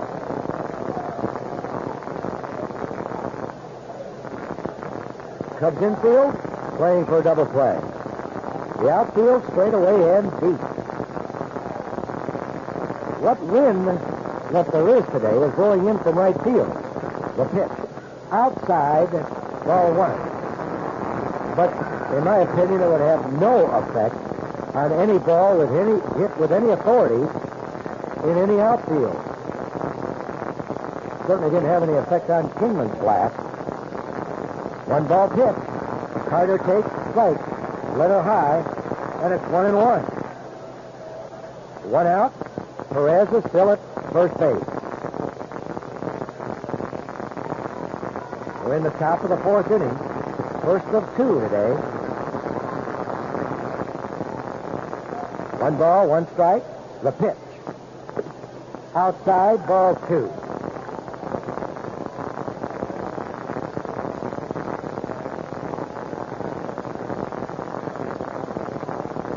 Gary Carter steps out for a moment. Gets his sign from his third base coach. Now he steps. So is Burris. Here's the pitch. Swing and a pop foul out of play. So the count now is 2-2. On Gary Carter. Carter only hitting .249, which is not a good year for this youngster. He's a much better hitter than that. Although he has 16 home runs and 60 RBI. Perez with a short lead at first. Buckner playing just behind him. Now Burris goes into the stretch. The 2-2 pitch. Swing and a foul back to the screen. The count remains 2-2. Cubs won't know how to act tomorrow. A single contest against these Expos.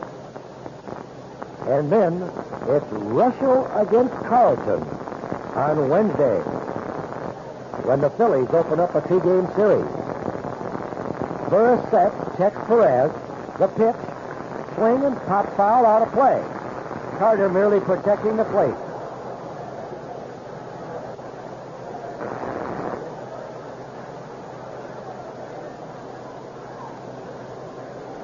Very pleasant, sunshiny day here in Chicago. Cubs leading 3-0. We're in the fourth inning. Cox gives out his sign. Perez with a short lead at first. Here's the 2-2 pitch now to Gary Carter. Swings and pops it foul back under the net. So Carter hanging strong, and so is Burris.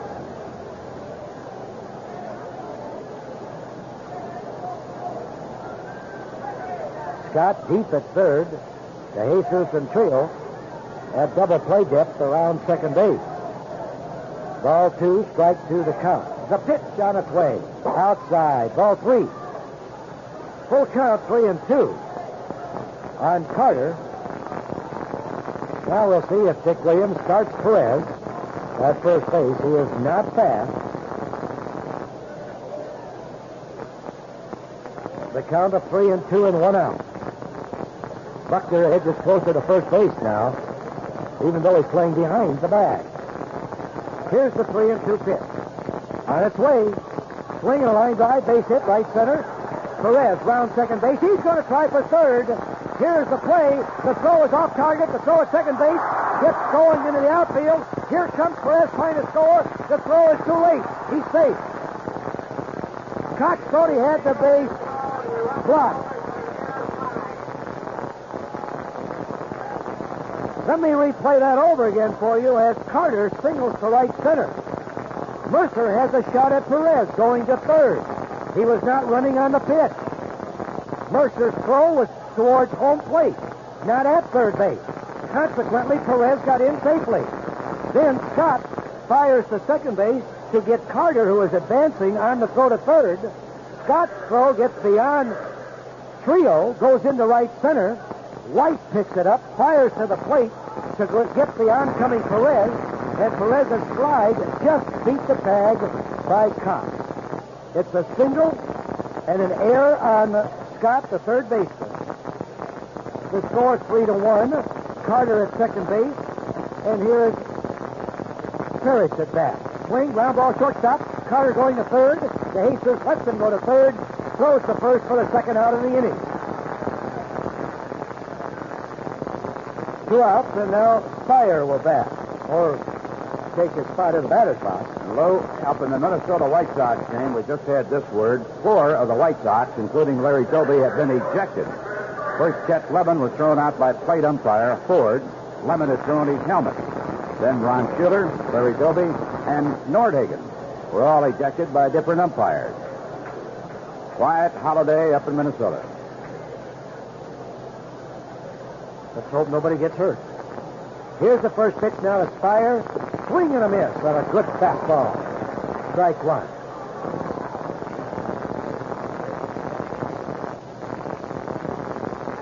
Carter is on third with 2 outs.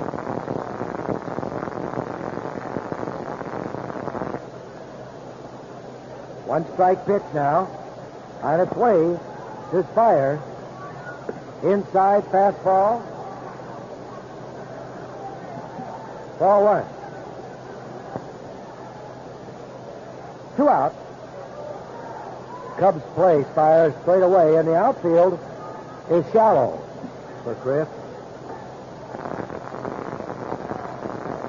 Now, the 1 ball, 1 strike pitch. Deep bunt down the third base line. First off the mound has it. Fires to first, an easy play.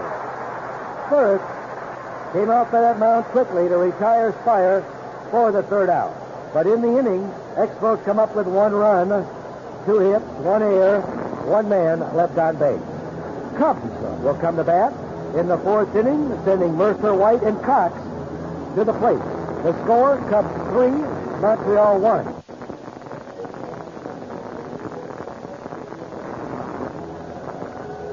Fourth inning, Bobby Mercer, who singled into right field, will lead off for the Cubs.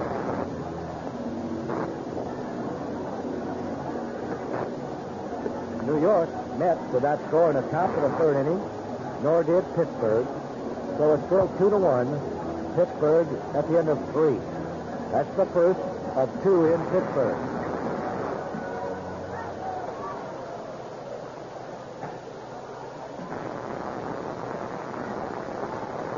The White Sox got beat 2-1. John winning his 11th game of the season. Various with an 8-13 record. White Sox will only gather 4 hits. One of them a home run by young Torrey in the 6th inning. Here's the first pitch to Mercer. Low, ball 1.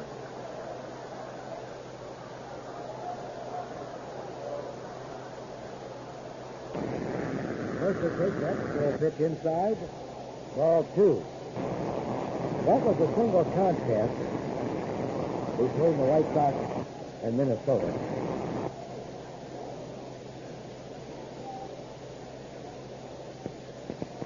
Scott Trader into the windup. Here's the pitch. Fastball inside, ball 3. He certainly has had trouble with his control today. 3-0 now. There's one inside, and it's ball 4.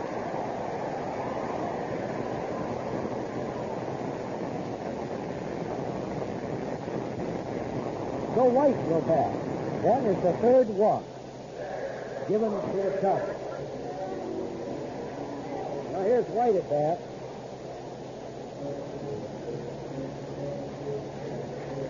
White lined into a double play first time at bat. First pitch on its way, curved ball for a strike call.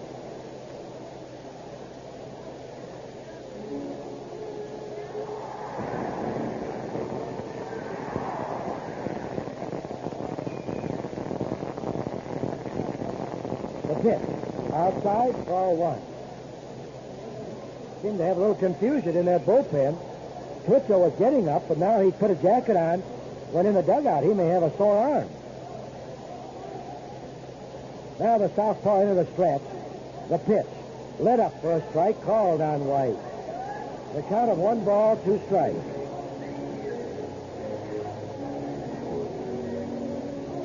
Perez holding Mercer on at first base. Nobody out. Inside and low. Ball 2. 2-2 the count.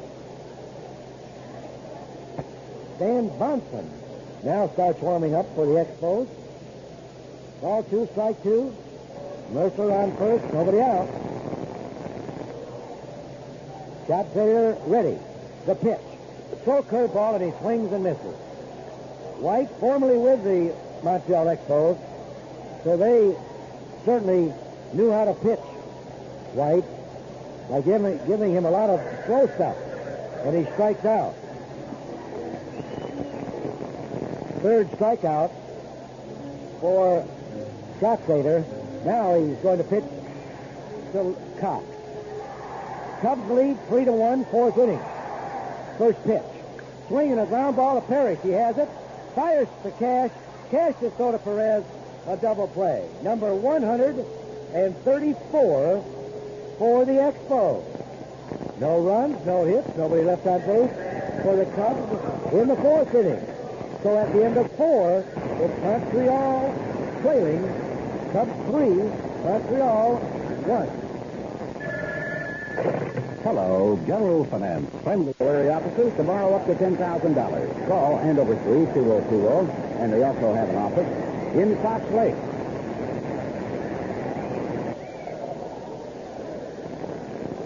The pitcher this afternoon in this first game, Dan Schatzeder, and he's going to be leading off as the Expos come to bat in the 5th inning. Repeats it. 4 of the White Sox, including manager Larry Doby, have been thrown out by the umpires in the ball game between the Sox and the Minnesota Twins. Started with Chet Lemon throwing his batting helmet, apparently, I'd say, a little bit upset over a call by the plate umpire, Mr. Ford. And following Lemon's ejection, Ron Schiller, Larry Doby, and Ron Nordhagen, all given the heave-ho, not by the same umpire. 2 or 3 of them got into the act. A mass exodus. Schatzeder steps in. Burris' first pitch punted on the third base side. Barron pick up by Ray. Here's a peg. He is safe at first base. Beautiful bunt single to lead off the 5th inning.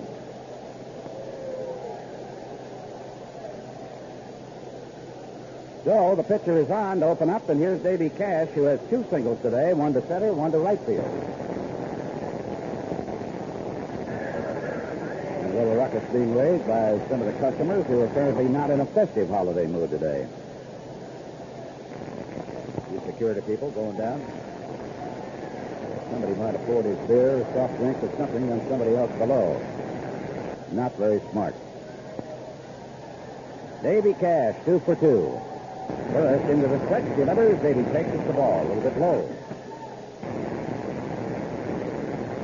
And the Phillies are here Wednesday and Thursday. The matchup in the first game is to be Rick Russell for the Cubs against Steve Carlton. Thursday, Dennis Lamp against Larry Christmas. 1-0 Derby. Davy a swing and a miss. Tilts up in the bat a couple of inches or so.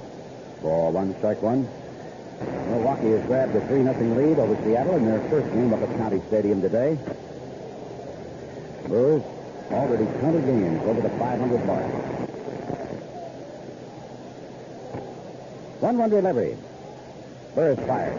Cash looks at the strike. Good fastball. 1-2. Jerry White straight away, not very deep in center for Davy. He choked up in the bat a couple of inches. Mercer is shouted up considerably in right field. Ray, as he signed, he's out in front. 1-2 pitch. Into the dirt. Blocked beautifully by Larry Cox.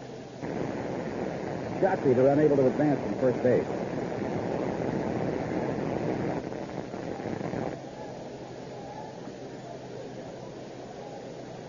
Should be getting something pretty shortly. Philadelphia did not score at St. Louis in the first inning of their first game. Bob Ford going for the Cards against Randy Lurch. 2-2 count on Davy Cash. First kick, here it is. Swung on a fastball, and he fouls it into the upper deck. fumbled by the first customer who had a shot at it. Still a count of 2-2. And it's Pittsburgh.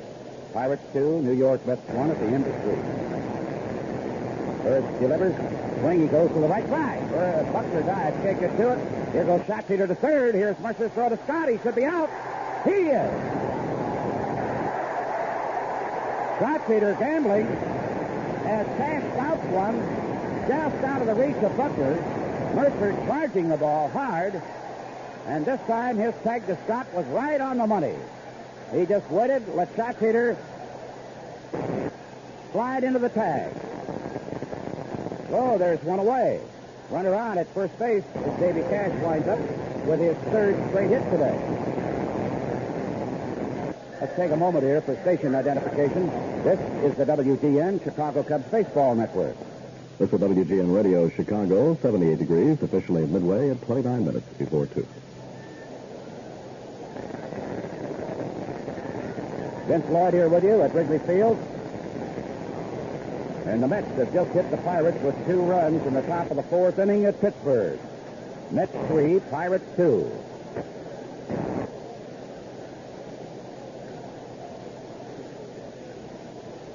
Buckner holding Cash on at first base. Right-handed hitter, Andre Dawson, 0 for 2 so far. Picks swing at a slider that's in for a strike right at the knees. And the Minnesota Twins defeated the White Sox 2-1. That's the final.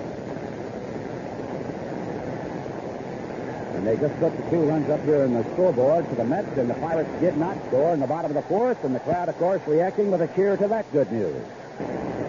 3-2 at the end of 4 in their first game. Mets have the lead at Pittsburgh. Look out! High inside pitch grazed the fingers of Dawson on his right hand. And he will be awarded first base as Burris has hit a batter for the 8th time this year.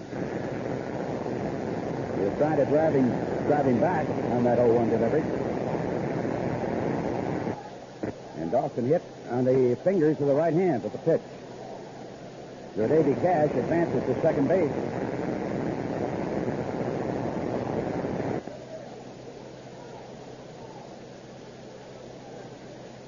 Kind of the Expos. Manager Dick Williams there.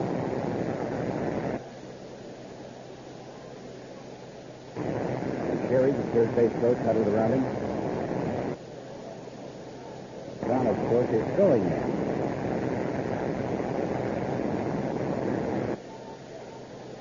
And apparently he's going to be able to stay in the ballgame. In the American League, at the end of 5.5 innings of play, the Detroit Tigers and the New York Yankees are now tied 1-1.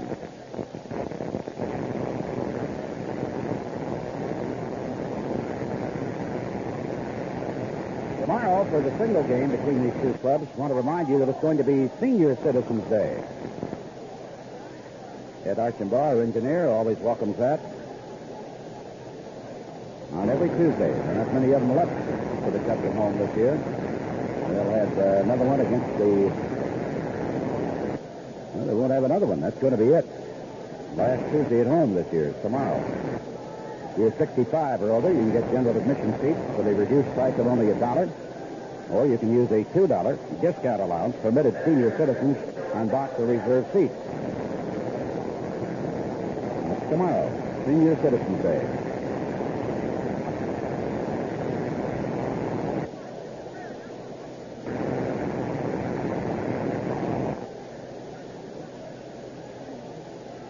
Dawson has been tended to, takes his lead at first base. And taking in the batter's box is Ellis Valentine. The score, the Cubs 3, the Montreal Expos 1. 1 gone, top of the 5th inning of our first game. Valentine doubled in the first inning. He swings, curls a high foul, wind pushing it into foul territory. Buckner giving long chase to it, can't make the catch, just beyond the Montreal bullpen. Backing up against the wall. Made an awfully long run for that one. And a strike 1 count. Mercer had come over hoping he could help out. Manny Trillo, the second baseman. But Buckner's the only guy who could get close to it. Jeff Zahn got the victory over the White Sox today. Scott's only run on Torres homer in the top of the sixth inning off winning pitcher Jeff Vaughn. Scott's ball is now 11-13 for the year, not too big a house. Just a shade under 7,000 at Bloomington, Minnesota. But they're still nursing their wounds up there after the Vikings lost down at New Orleans yesterday. Burris from the stretch fires a strike. 0-2. And Valentine questioning the call from Andy Olson. He's got the right-hander in the hole. 0-2. And a double play would be most welcome. They tallied in the fourth inning on Perez's leadoff single. Cromartie struck out. Carter singled into right field. Mercer's throw, a little off target to Scott. Scott tried to get the runner going to second through Wiley for an error, permitting the run to tally. 0-2 pitch. Takes the ball, low and away, fastball.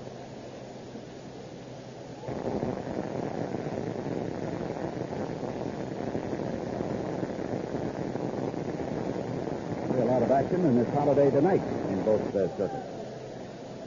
Ray ready with a 1-2 delivery. Checks cash, delivers. Swing and a high pop-up. Buckner coming over into foul territory near the coach's boxes under it. He's got it. Runners hit the hold. 2 gone. Pops up Valentine. Now has to face Tony Perez. Scored their only run so far, and he's 1 for 2 today. Keeping a batting average of over 280 for the year.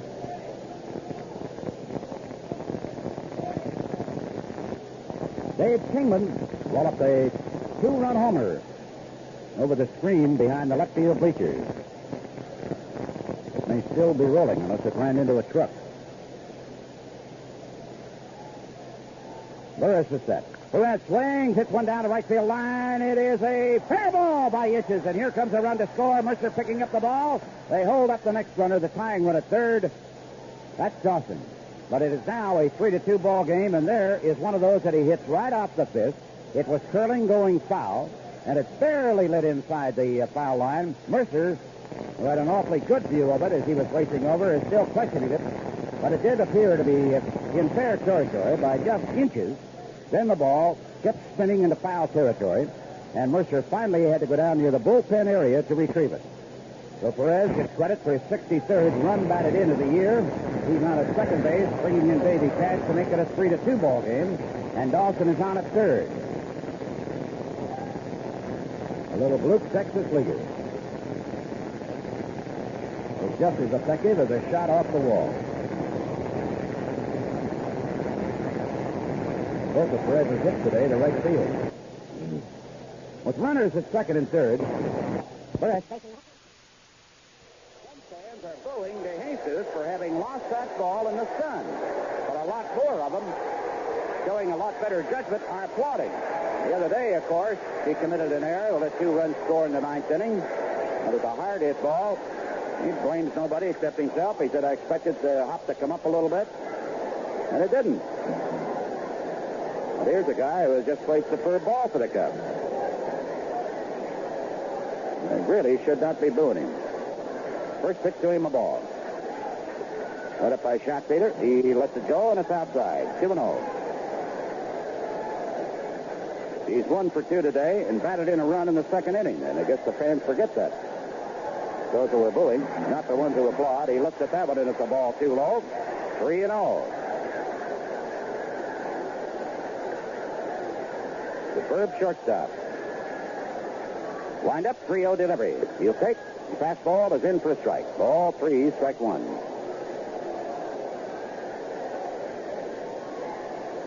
That led 2-0, 3-0, then 3-1. Now trail 4-3, and Ivan takes the ball in too close. Twitchell again getting up in their bullpen. Right-hander. That's the 4th walk the Cubs have received from Dan Shotleader today. And Rodney Scott drove a single between Parrish and Spire. Got the second on a balk, stole third, and scored on Kingman's home run in the first inning. Stepped in. He struck out in the second. 1 away. Tying run to Jesus. Good lead at first base. First pitch is high. Ball 1.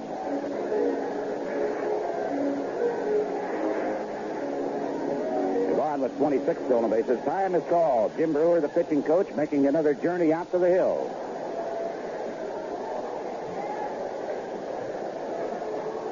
Vince Lloyd here with you at Wrigley Field, the first game of our doubleheader. Glad to have you with us today and hope you're enjoying this Labor Day holiday and that you'll be driving carefully wherever you have to go today. Boy, this pitcher is really something. They've already given us the end of 2 innings of play at Philadelphia St. Louis. They now come back and give us 1 inning.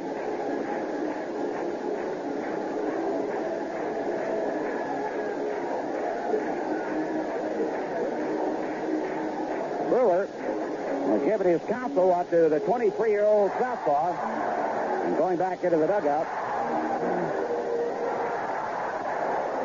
Minnesota and the White Sox, their 80th loss of the year today, and 4 of the White Sox, including Larry Doby, were thrown out of that ballgame.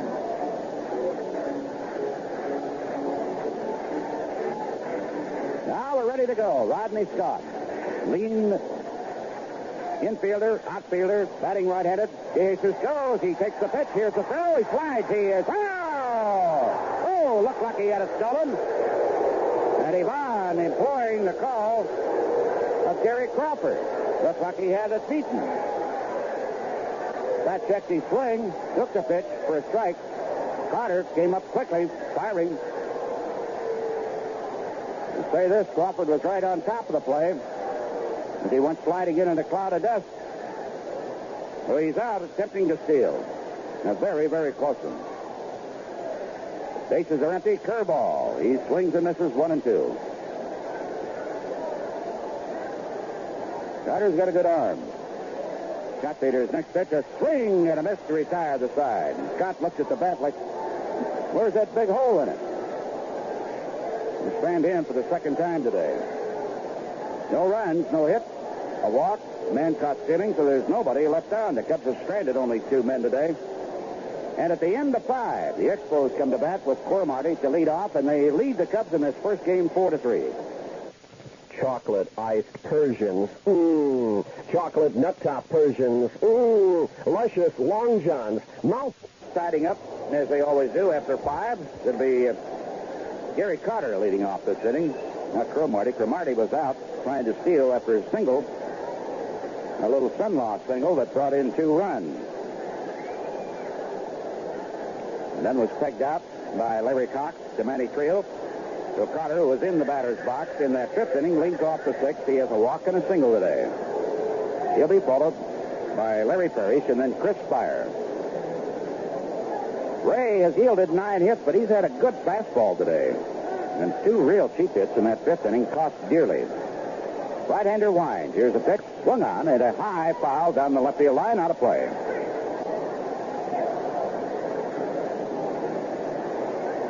Pretty good house here this afternoon. Cubs are going to go over the 1,400,000 mark in paid attendance at home with a turnout here this afternoon. The Expos here again tomorrow to be followed by the Philadelphia Phillies Wednesday and Thursday. Ray starts the windup. Here's the pitch. Look out. Tried to put a little extra on that one. He was nowhere near the plate, low and outside. Ball 1, strike 1.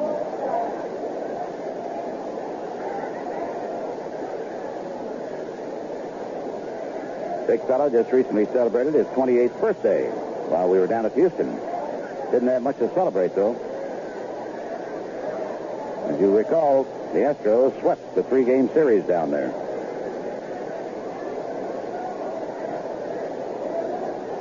Carter stepped out of the batter's box, looking down that third base line. Now he's back in with a count of ball 1, strike 1 on him. Ray starts the windup in the pitch. Swung on, gets under it, fouls it back out of play. Ball 1, strike 2. Earned run averages, batting averages, won-loss percentages, are all a part of the lore of baseball. And you can figure them out for yourself right now with the help of that Cubs revised roster book. Real easy to do. Updated edition not only gives you all the dope on all of the Cubs players and the coaching staff and skipper, Herman Frank. 1-2 pitch. Just missed it, but eased away. It'll tell you practically everything about the ball club and explain to you how you can figure out batting averages, earned run averages of pitchers, all of it. It's only $1.50. You can get it by sending $1.50 to roster book at Wrigley Field, Chicago. Otter swings with the high pop-up. Buckner coming over right near the bag at first. Makes the catch while almost standing on the bag in fair territory. That'll bring up Larry Parrish. You can also pick up a copy of that roster book, of course, at the ballpark. Parrish has spanned and grounded out to the shortstop today. Philadelphia has just hit the Cardinals with 2 runs in the top of the 3rd inning of their first game, 2-0. Cards at bat now against lefty Randy Lurch. Parrish, big, tall, bearded right-hander, stands a wide one straight away. First pitch swung on. He hits a fly ball to Mercer. Should have it. Bobby came circling in a little bit. 2-headed catch. Bleacher fans particularly give him a lot of applause for that one. Some of the fans were on him a little bit for the one that he missed. Back in the 5th inning, down on the bullpen mound. Made a long run for it, but couldn't keep the ball in the glove. And then Perez dumped one just inside the right field foul line. A little bleeder that drove in a run, kept the inning alive. And then Cromartie, a little pop-up, and DeJesus lost in the sun, and that brought in 2 runs. 2 gone, and here's Chris Spire. Takes the first pitch, and hits the ball a little bit low. They're going to check that one as it was into the dirt. And while they do, let's take a moment for station identification. This is the WGN Chicago Cubs Baseball Network.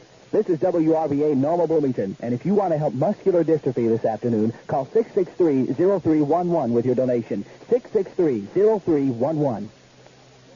The veteran looks at a ball outside. He tried to reach with a bunt. Burris threw him out in the 4th inning, and Burris fanned him to retire the Expos in the 2nd. So he's 0 for 2. Mets are still leading over the Pirates at the end of 6 innings. 3-2, New York. That's their first game. There's a windup, and the 2-0 delivery to Spire. Swung on, and a drive for a base hit. Got behind, came up a little bit with it. Spire was ready, hammers a single to keep the inning alive. And the pitcher, Dan Schatzeder, will be the batter. He startled everybody by opening up the 5th inning for him with a bunt single. Dropped it perfectly on the 3rd base line. Then he tried to go from 1st to 3rd on Cash's single. Mercer threw him out at 3rd base. That gives Montreal their 10th hit of the day. And even though they have out-hit the Cubs 10-4, they have only a 1-run lead in the 6th inning with 2 gone. Dan Schatzeder, left-handed hitter, 23 years of age. Burris' pitch. Swung on. Ground ball, backhanded by Trillo. Continues his journey to second base for the 4th out. Boy, for a startling second, it looked like it might get by him. But that retires the side. Hit it sharply. No runs, 1 hit, 1 man left on. Let's see if the Cubs can get that lead back. It'll be the 3-4 and 5 men in the batting order. Buckner, Kingman, and Trillo against Schatzeder after 5.5 of the first game. Montreal 4, Cubs 3.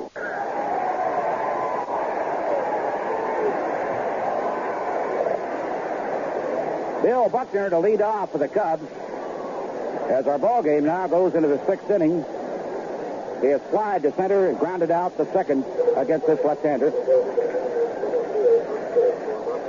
Dale Unser has replaced Dawson in center field. Dawson, you'll recall, was hit in the hand by a pitch thrown by Burris earlier today. Dale from downstate, Decatur, Illinois.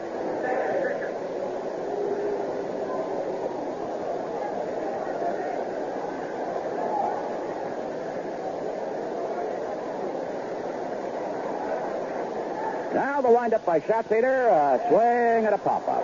Changed up on him on the very first pitch. Second baseman is there. Davy Cash makes the catch. Spire, shortstop, had come all the way over on the first base side as Cash ran into the same kind of a problem that DeJesus had. While he was on the first base side, he was looking up to the upper deck behind first, and he almost lost that ball in the sun. And he and Spire were having a long discussion about the intricacies of the sunshine here at Wrigley Field after he made the catch. He's got it. Here's Kingman. First pitch. They have the shift on for him. 3 men on the left side of the infield. Takes the first one a ball. Cromartie very deep in left field. Guards the line. Unser very deep in left center. Valentine, the right fielder, is on a line with second and third. Here's the windup. Shot feeder's pitch. Dave takes the breaking ball, misses inside. Ball 2. Cardinals did not score in the third inning. Phillies lead 2-0 at the end of 3 at St. Louis in their first game. Wind up, 2-0 delivery. Swung on. Hammers a drive foul. Down the left field line, he really jumped on that one. And he was out in front. Ball 2, strike 1. The homer that Dave hit in the first inning, his 24th of the year, marks the 200th in his major league career. It came with Rodney Scott on base and gave the big guy 71 runs batted in for the year. Shot feeder delivers. He's very high with that one. He's being very, very careful, and understandably so, because you make one mistake with King Kong, and this game is going to be tied. Here's the pitch. It's a strike. Just above the knees, and it was on the inside corner of the plate. So the count is full, 3-2. Dave steps out, tugs at the sleeves, that's the batting helmet. Now he's back in with a straightaway stance. Wind up, 3-2, deliver it. Swung on. Drive down the left field line, going foul out of play. Shot feeder, changed speeds on him a bit, and he was out in front. A rookie, Bob James, a right-hander, gets up now in the Montreal bullpen. They just brought him up from the minors. Ball 3, strike 2.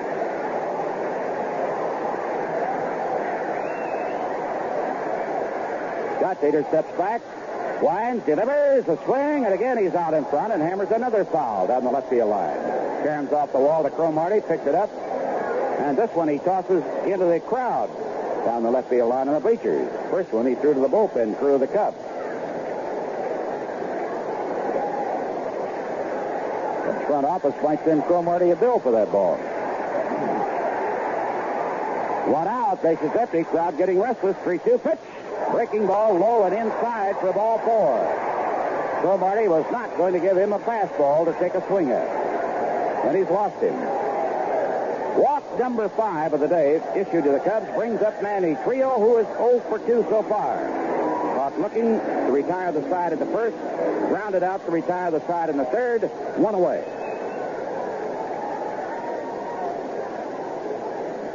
Phillies did not score in the fourth inning. St. Louis batting. Philadelphia 2, Cards nothing in their first game at the end of 3.5. Seattle came up with a pair of runs in the fourth inning up at Milwaukee. But in their first game, the Brewers lead 3-2 at the end of 4. A stretch by shot feeder. The look at Kingman, the pitch. Trillo swings and he misses. Did not have much of a cut at that one.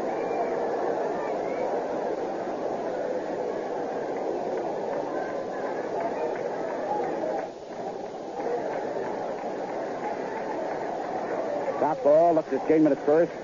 0-1 delivery.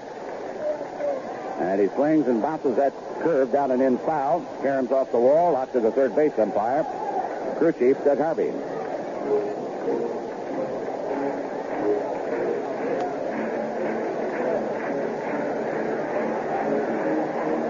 Nothing and 2, the count on Trillo. Come on, Manny. There's a stretch, the pitch. Swung on, ground ball, right side, cash side, shake it to it. Kingman will stop at second. On a single, the opposite side. Barely out of the range of Davy Cash, who is not quite as quick-footed as he used to be.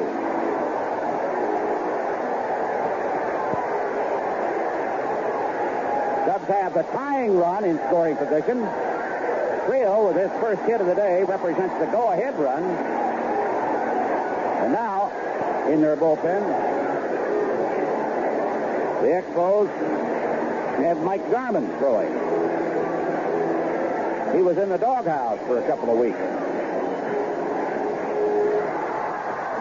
Bobby Mercer has singled and walked today. Left-hander hit it against the left-handed pitcher. And a base hit could bring Kingman in with a tying run. Shot feeder into the stretch. Here's the pitch. Fastball. Bobby takes the strike.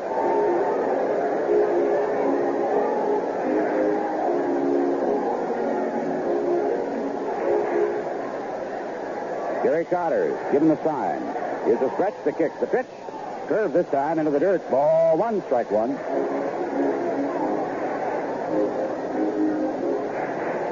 Here at Wrigley Field, the crowd really generating some noise. And a good house again today. Kingman at second, Trillo at first. One away. 1-1 delivery. Mercer checks. That's the ball, a little high and away. Ball 2, strike 1.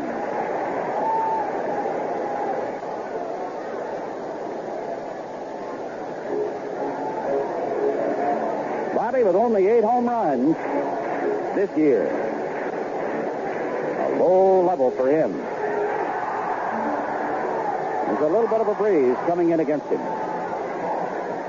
Shot leader is ready. 2-1 delivery. Take. Strike over the outside corner, and he cannot believe that call. He thought it was outside. Glares at Andy Olson. Now finally gets out of the batter's box. Judges at the batting helmet. Taking his time before he resettles. Still shaking his head in disbelief. And instead of being ball 3, strike 1, it is 2-2. And the favor, or the advantage rather, goes to the pitcher.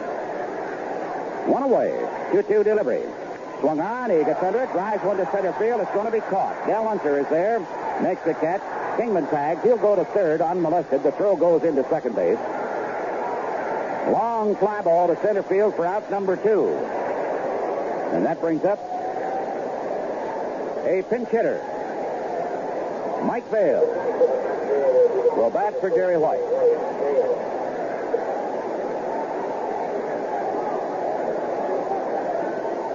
They have Garman ready in their bullpen. Of course, should they go to him, then Herman Price could switch and go to a left-hander, like Bittner. As he is announced officially, Dick Williams, the manager, comes out of the dugout looking over his shoulder down the line. He may decide to just go out and talk to shot leader about how to pitch to Vail, or he may decide to take the kid out of here in this spot, go to Garman, and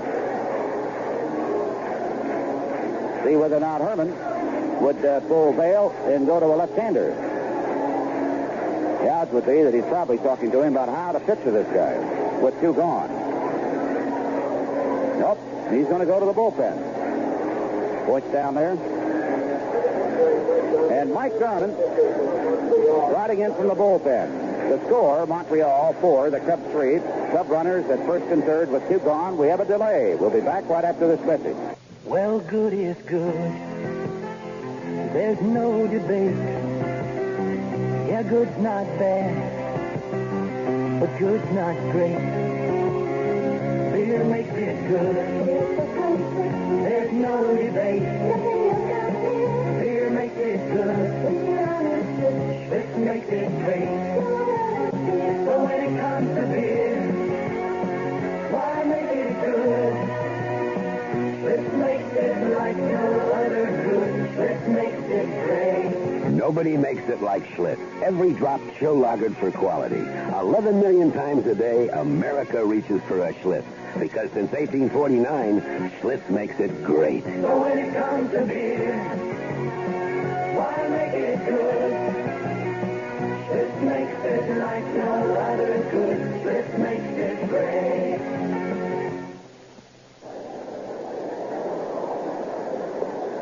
Well, Vail is now being called back to the dugout, and Greg Gross, the left-hander, will bat for him against Garman with first base open. And the Expos have a lefty and a righty throwing in their bullpen. Bill Atkinson, a right-hander. And the southpaw is Darrell Knowles.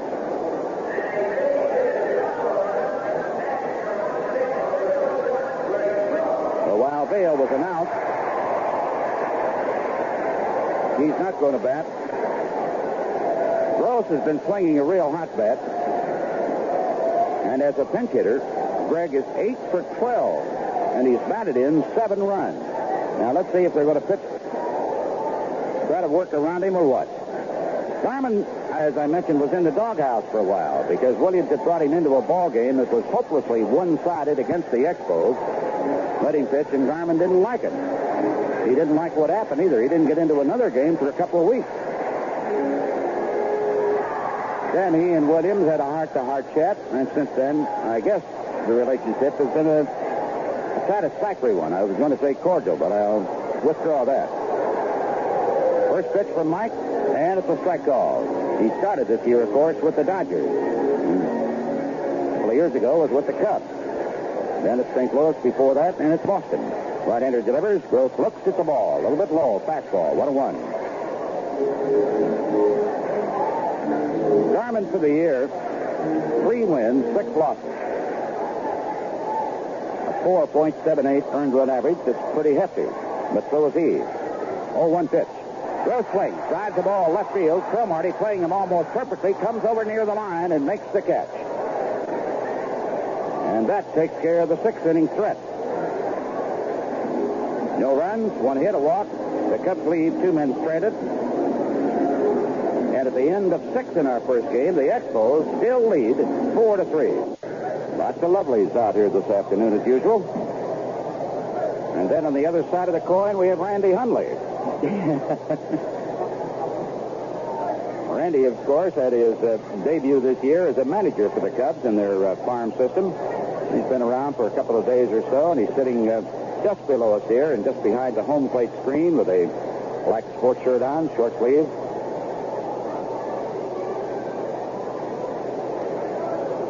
And I guess, Lou, the wig transplant that he tried didn't work, huh?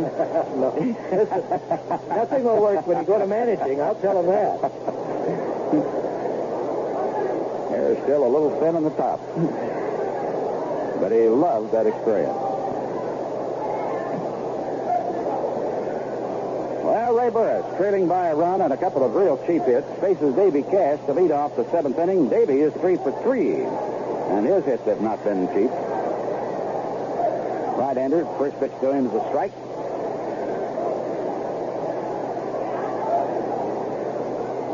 Ray delivers.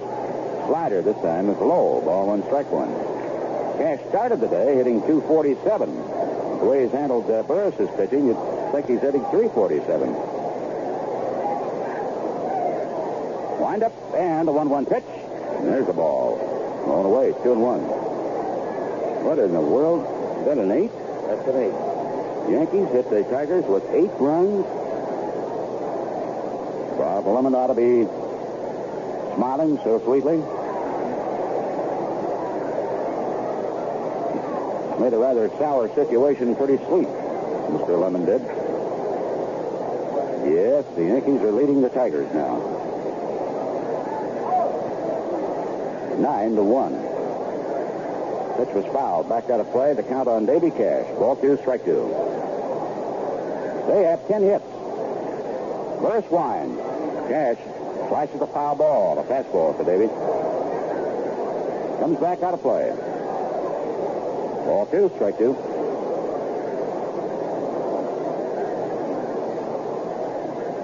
Gross straight away for him and not too deep in center. Mercer shallowed up considerably in right. 2-2 delivered. Swung on, bouncing ball to DeJesus. They're going to get him out for the first time today. Yep, short to first. That'll bring up for the first time Del Unser.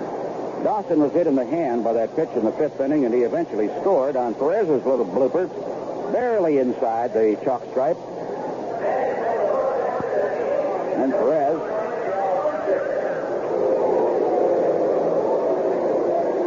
no, he didn't score on that one. He got the 3rd on it, but he came in when Cromartie hit that soft little liner or pop-up to the shortstop DeJesus, who at the last moment lost it in the sun. And 2 runs scored. That's how they got the lead.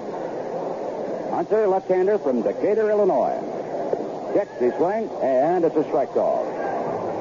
Dell, 28 hits, a 200 hitter this year with a couple of homers and 12 runs batted in. Base is empty, 1 away. 4-3 Montreal. We're in the 7th inning of our first game. Here's a pitch. Fastball. Takes a cut, fouls it. Just missed the little kid. Not only has the blue-tip batting helmet on, but he brought a glove. Leaning over the wall on the first base side, he looks right down the line from the plate to third. He has a little bit longer arm, and his buddies there with him. They're all of about 7 years old, maybe 6. Here's the strike 2 pitch. Fastball is high. 1-2.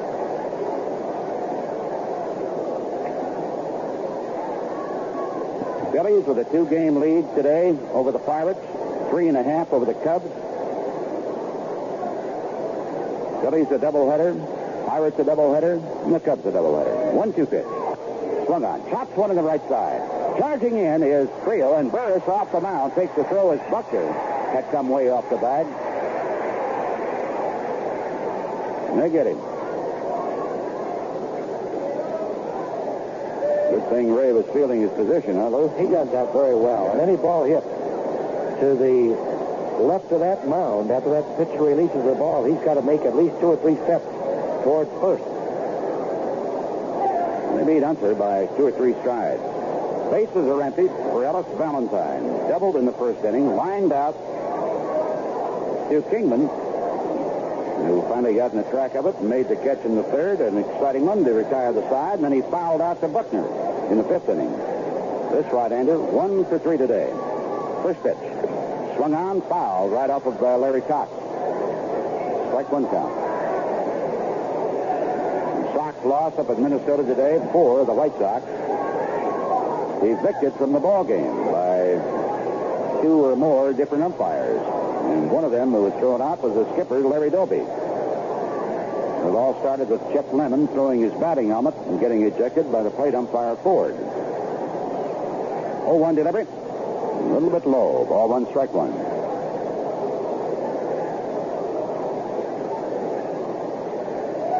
Mets in the 7th inning carrying a 3-2 lead over the Pirates. And they're a little late covering that one today. 1-1 delivery. Half swing, and he rolls one to Buckner. Burris hustling off the mound. Buckner, underhand toss to him, retires the side as Valentine held up in the swing. Top of the batting order goes down in order, and we have our first 7th inning stretch of the day. That may be the last inning of work here for Ray Burris.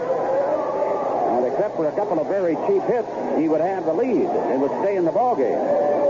But he is due to bat second here in the 7th inning, and very likely is going to be lifted with the score, Montreal 4, the Cubs 3. We've got a first and signs out here at Wrigley Field.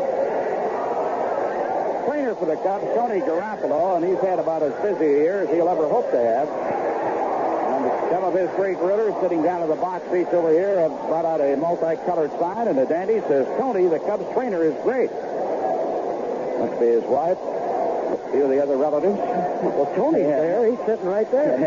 He was holding up the other side. The other They side got a radio down there. They're listening to it, too.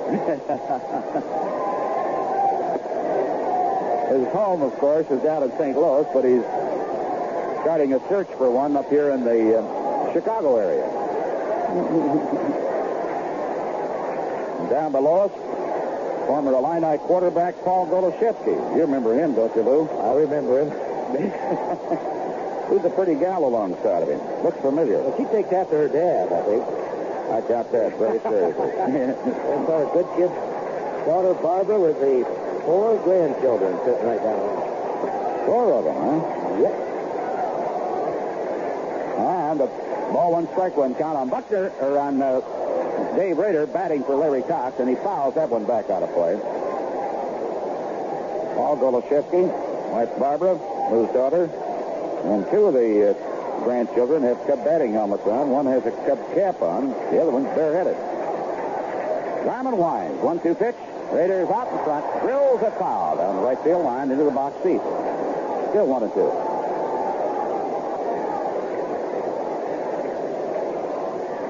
Boy, it's a beautiful day. Burris is in the on-deck circle. 1-2 pitch. Swung out. He's out in front of that one. Another foul ball down the right field line.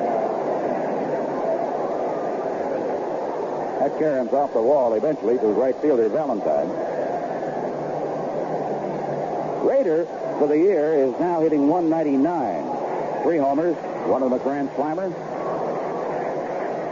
And, of course, he's got that electrifying look out, almost hit by the fastball, 2-2. Hit against the Cincinnati Reds 2 weeks ago yesterday in the 9th inning with 2 outs. That brought the Cubs from behind. So, extremely thrilling win. 2-2 pitch.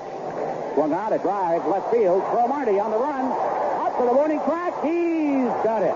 Just in front of the barn. Dave Rader just missing, putting one into the basket the opposite side. And he rarely goes that way. Now, this is going back, and he'll be lifted for Scott Thompson. Young man just brought up from Wichita, where he led the league in total hits. Yesterday, he got into both games as a pinch hitter, and in the first game, he got a little number off the bat, first base side, and he reached on an infield single. It brought in a run. In the second game, he stroked a single, a line shot into right field, and drove in a run with that one. So this young man, who you just have to know is going to be with the ball club right from the go next year, Scott Thompson, a left-hander, has made quite a debut at Wrigley Field, 2 for 2 in a pinch-hitting role. And Williams going out to talk to Garman to see how they're going to work on him. While this is going on, we got to take a moment for station identification. This is the WGN Chicago Cubs Baseball Network. This is WRVA Normal Bloomington, and if you want to help muscular dystrophy this afternoon, call 663-0311 with your donation. 663-0311.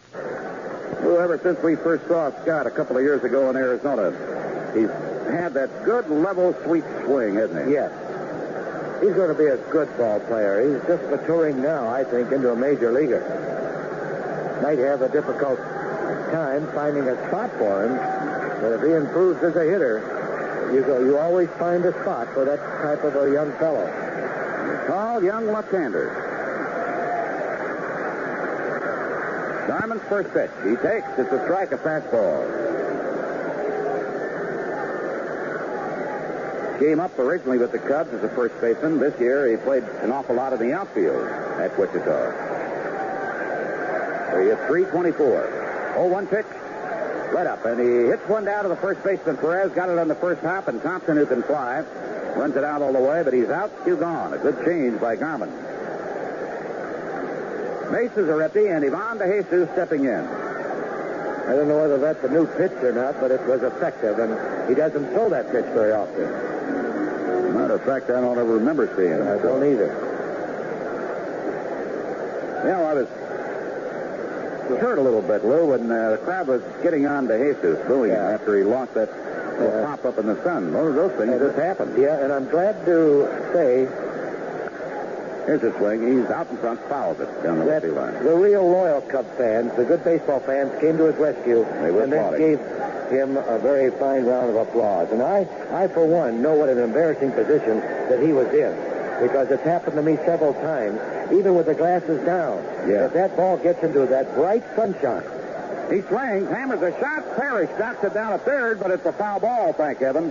That's how close he was in guarding that line. Yeah.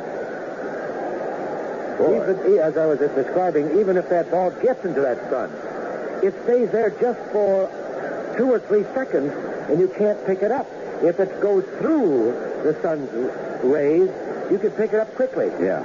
But he just couldn't do anything about it. And there's no glasses made. I don't care for an outfield or not. In my experience, I've gone to these dark glass makers who make glasses for baseball. They just cannot make them dark enough. Swings on this pitch, gets under it, pops a foul ball. Parrish coming over to the Cub dugout, has room. He's got it. Side is retired. Little foul pop-up. Well, in the 8th inning, the Cubs are going to have 2, 3, and 4 men in their batting order. Now, we've got a new pitcher coming in for the Cubs, Lynn McLaughlin. And at the end of 7, it's Montreal 4 and the Cubs 3.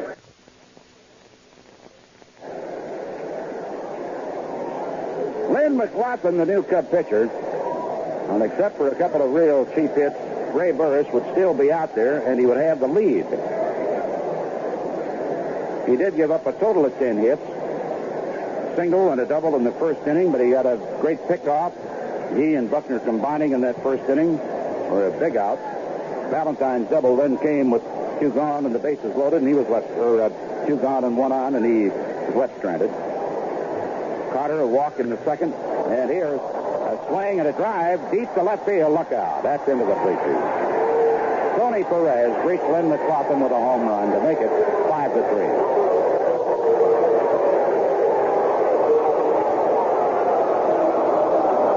run number 11 this year for Perez. And he wastes no time circling the bases. That hurt. Nothing cheap about that one.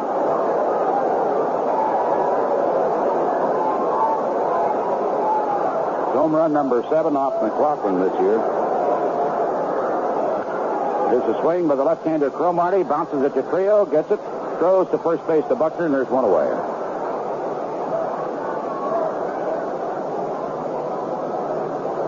Gary Carter, the batter. Where the Expos really got lucky was in that 5th inning, Lou. A couple of those, boy, were something. Yes. And Burris hit Cromartie just where he wanted to hit him with that good fastball right on the 5th. And it was just too bad that the ball got into the sun. It's one of those things, excuse me, that nobody can control. Here's a swing and a foul off the bat of Carter. And Perez had Mercer not stumbled a bit on that bullpen mound out there. It probably would have been out on a foul fly down there. Yeah. Plus the fact that the one he did hit was right on the end of his bat. Yeah. Little bleeder just inside the line. That brought in 2 runs. Here's a swing and a ground ball. Goes out to Trillo at second base. It's going to be an easy out. Carter was really just jogging down the line. Maybe he has to catch both games today. That'll bring up Parrish. I was talking with Dick Williams earlier, and he said he might catch the youngster Fry that they just brought up. And when he says might, yeah, I just figure if he wins this one, then he'll go with Fry. Jerry Fry. He's got 2 or 3 young catchers now with this ball club. There's a swing and a foul ball as Parrish lost the tricolored batting helmet going after it.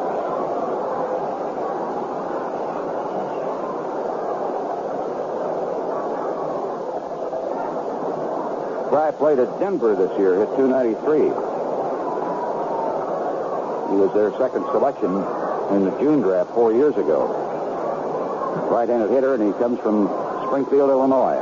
You fans down there will remember him very well. Jerry Fry, 22 years of age. Pitches the ball 1, strike 2. Tony Perez's 11th home of the year led off the 8th inning, expands their lead to 2 runs, and he looks at strike 3. Well, I wish we had that 1 pitch back. 1 run, 1 hit, nobody left on. The Cubs come to bat. 2, 3, and 4 men in the batting order to face Garmin, Montreal 5, and the Cubs 3.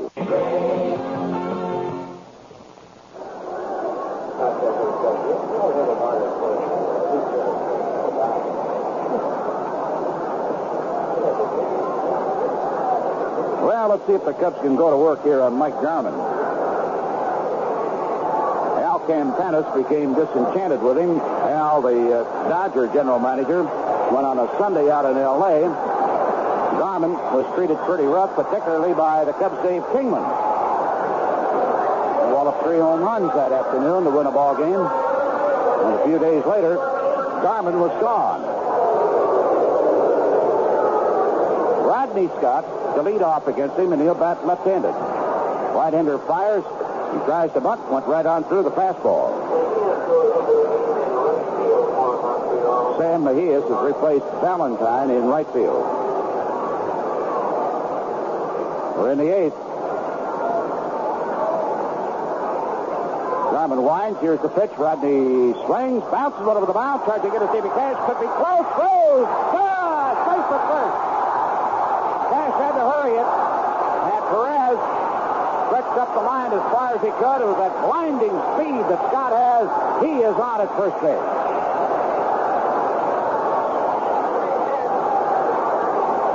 Cash flipped it into the bare hand with the sidearm throw over to Tony Perez.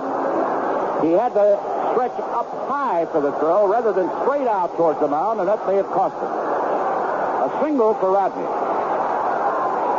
Here's Bill Buckner.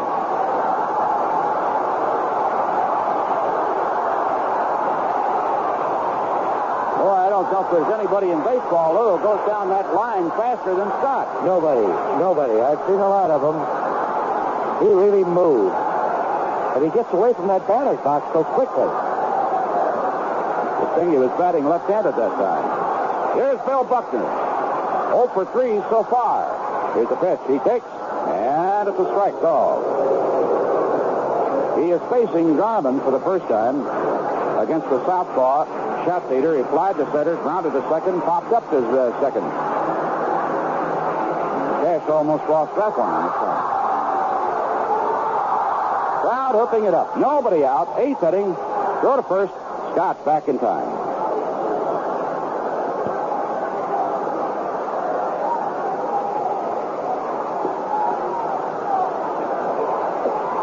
Buckner steps out of the batter's box. Now he's back in.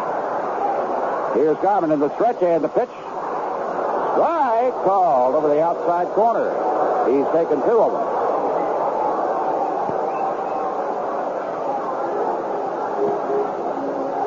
Buckner, of course, like Garman, used to be with the Dodgers. But he was with them throughout his minor league career and up until the Cubs were able to get him and DeJesus for Monday. 0-2 pitch.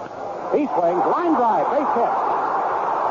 Scott has to stop at second, but he is charging the ball. We mentioned earlier, Buckner, one of the best two-strike hitters in the game, and with two strikes on him, he was so quick with that bat. There's Kingman, and the crowd really getting excited. It was on a Sunday in Los Angeles when Kingman and Garman confronted one another a couple of times, and Garman lost. You can be sure both remember it. Nobody out.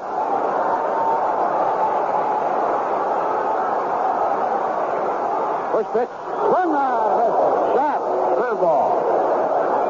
And he was going for the downs with that cut. In the first inning, Dave against shot leader homered over the left field screen on the Waveland Avenue. Brought in Rodney Scott, and the Cubs at that time enjoyed a 2-0 lead. Now they are trailing 5-3. Dave walked in the sixth, is 1 for 2 officially. Here's the delivery. Swung on, and he fouls it. Out of play. Gets down a little bit on that breaking ball. And he's in the hole, 0-2.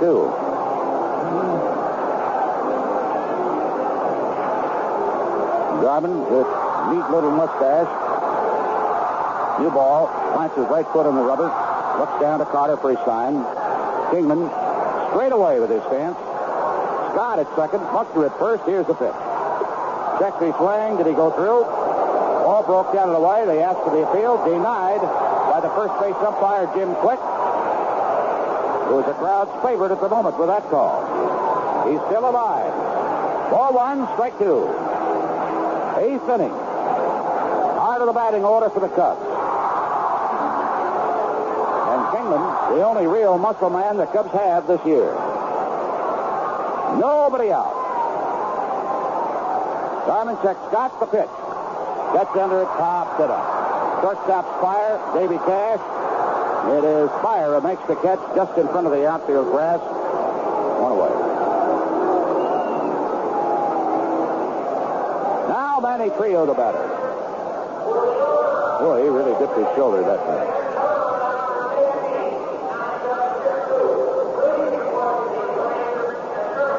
Scott and Buckner still at second and first base. Trillo singled, got Kingman to second in the sixth inning. Mercer flied out deep to center. Kingman got to third. Then Garman came on. Greg Gross is the pinch hitter, lined to the left fielder to retire the side. Cubs left 2 men on. Here's the pitch to Manny. Checks.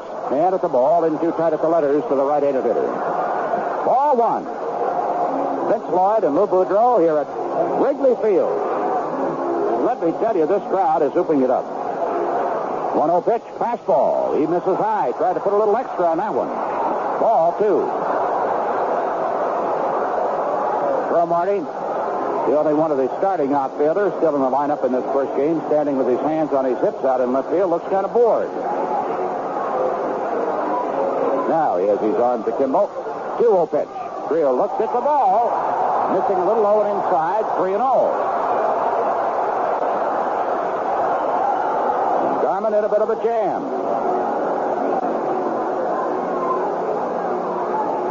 Buckner takes the walking lead at first base. Rodney Scott at second. One out. Eighth inning. Trio stance. Feet pretty close together straight away. Here's the pitch. He's going to take ball 4 way inside. He was almost hit. Garvin may not be long for this game. Here comes their skipper, Dick Williams, out of the dugout.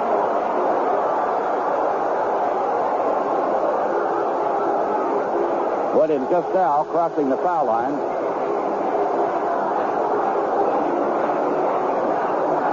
He's got Darrell Knowles, the left-hander in the bullpen, and a right-hander throwing. Williams tells Garman, well, you did a good job for a while, but you go on back and rest a while. Mercer, the batter, and Darrell Knowles will be facing him. We're going to take time out for this message. They are now in the bottom of the 8th inning. Ed Ott in the 7th hit a 2-run homer for the Pirates.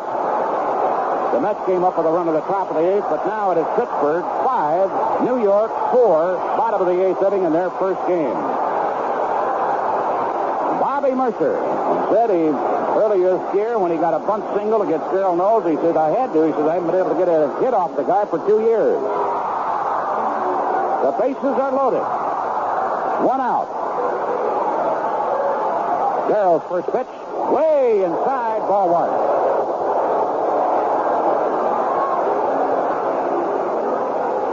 Darrell, a good earned run average of 2.47. His 52nd appearance this year. Did in more games than any member of the Montreal pitching staff. 1-2, lost 3. That's 5 saves. Here's the pitch. Swung on, fly ball. Center field coming in. Hunter, he's there. Makes the catch. Quickly gets the throw in. It is cut off at the mound by Perez. The runners have to hold. Now, Malpatano was smart. There's no need of taking any chances. 2 runs behind. 1 run behind, you would have attempted to score, but not 2 runs. Because that run on third doesn't mean a thing without that man on second scoring. Boy, that Hunter came in a hurry, too, didn't he? Yes, he did. He, of course, does not have the arm that Dawson has, who would normally be out there, but Dawson had been hit in the hand by a pitch early today. So the bases are still loaded. Gross is due to bat, but Gene Clines, a right-hander, is going to bat. At this time of the year, managers can do a little bit more maneuvering than they normally can when you are at a 25-man limit, and for a long time in the National League this year, they were playing with a 24-man limit. But now with the extra men that have been brought up, Cubs, for example, brought up 7 from their Wichita Farm Club. Montreal has several extra men. You can do a little more maneuvering. What you got now, Lou? Well, I made a correction. Robinson hit the home run in the 7th with 1 man on. Ott has hit his in the 8th with 1 man on. Oh, boy. So it's now Pittsburgh 7, New York 4, and Pittsburgh still batting. Oh, boy. What a hot ball club. Here's Gene Clines batting against Darrell Knowles. Checks his swing. He may have gone through too far. He did. They asked for the field and get it. Pitch with a breaking ball way low and inside. And Gene just too anxious. Clines has been not happy with his role this year. He doesn't think he's been used nearly enough. The pinch hitter, he's 8 for 35. 2 runs batted in. Darrell delivers. He's very low with that one. And this time, Gene lays off. Ball 1, strike 1. For the year, Clines hitting 276. A solid single could tie up the ball game. Scott at third, Buckner at second. Trillo, the runner at first, 2 gone. Right fielder, Mejias, very shallow. Darrell delivers. He's up, but he's outside with that one. Ball 2, strike 1. And he is upset with that call by Andy Olson. He thought he had caught the strike zone with that one. And it makes a big difference. Instead of being out ahead, 1 and 2, he's now at ball 2, strike 1. And he's got to come in or force in a run. Wants another sign from Gary Carter. Now Darrell is ready. Kicks, delivers. Clines takes. That's a ball. No question about that one. Blown away. Bruce Sutter throwing in the Cub bullpen with his private tutor, Freddie Martin, standing behind him. Ball 3, strike 1 on the right-handed hitting Gene Clines. Bends over the plate, nose delivers. Here's a pitch swung on, and a bouncing ball. Shortstop has it, throws to second, side retired. Gene did not have a real good cut at that ball. But that takes care of the Cubs' threat in the 8th inning. No runs, 2 hits, a walk, 3 men left on. Man, oh man.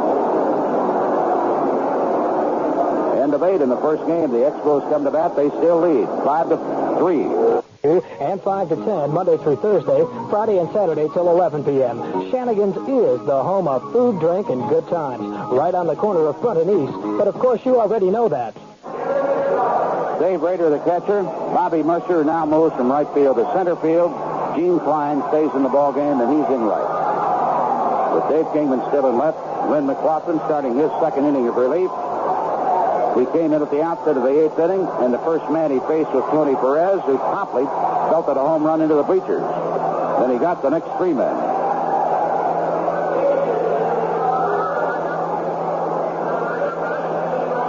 Cubs now with 7 hits for the day. They've left 7 men on.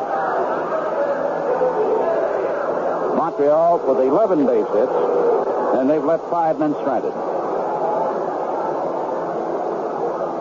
Chris Spire, the shortstop, leading off, is 1 for 3. And McLaughlin winds, right-hander's first pitch.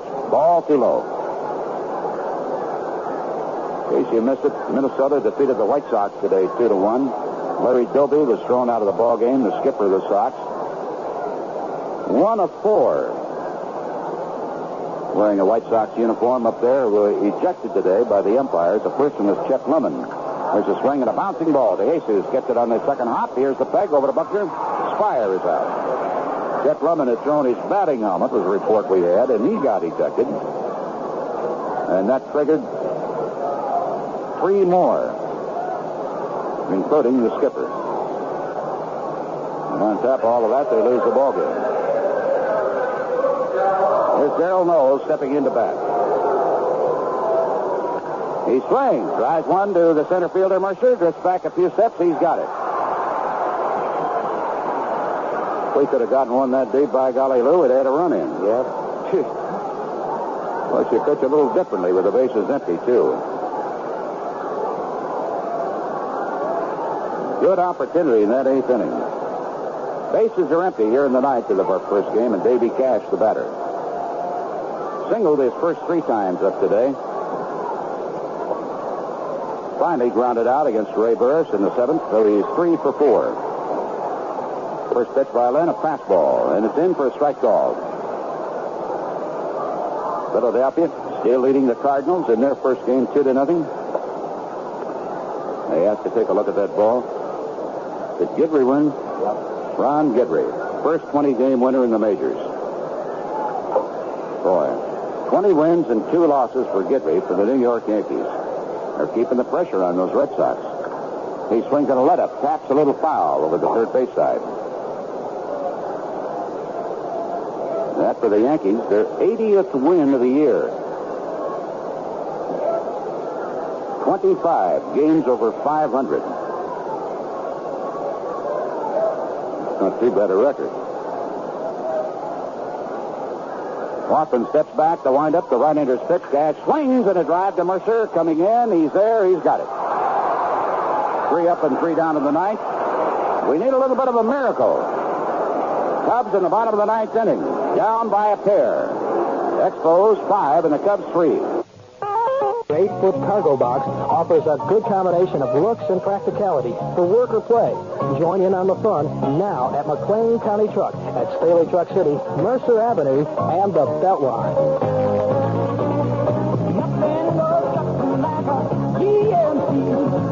Nothing goes something like a GMC. Nothing goes something like a GMC. Nothing goes something like a GMC.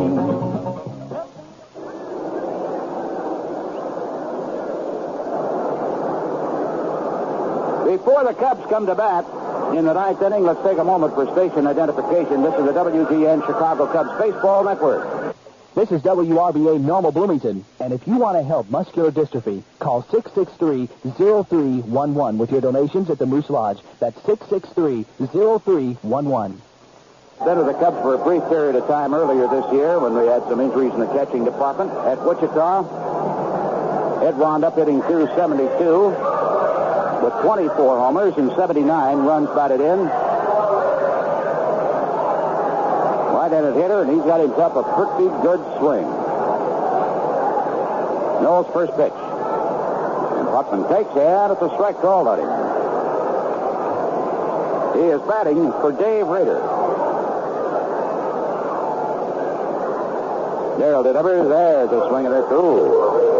Pulled a string on that one a little bit.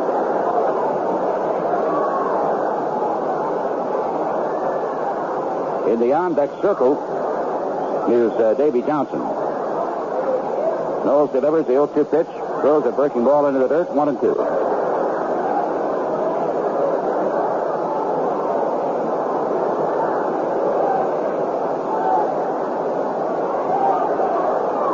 Ed Putman against the veteran Darrell Knowles. Here's the windup by Darrell.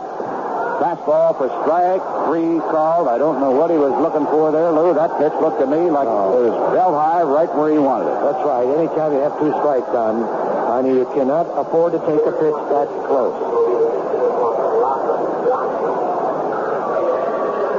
Ooh, that hurts. Hate to see a pinch hitter go out with a bat on his shoulder.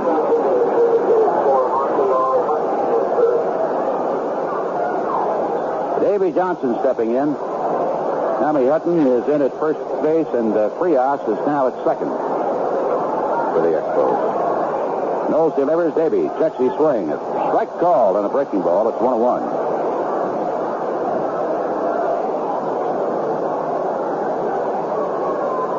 Montreal 2 outs away from handing the Cubs a defeat in this first game. Fastball. He misses low and away. Ball 2, strike 1. Davy 0-1 as a pinch hitter with the Cubs. Left the Phillies, but he didn't like the fact that he wasn't being used much. Checks his swing, and Darrell is low. Ball 3, strike 1 in the veteran. With the Cubs, he has 11 hits for the year, 41 at bats, one of them a homer. Right-hander batting .268 for the Cubs. 3-1 pitch to him. He takes, and it's in there. If it was a 1-run ball game, you can be sure he would not have taken that one. Ball 3, strike 2 delivery. Swung on. Fouled, out of play.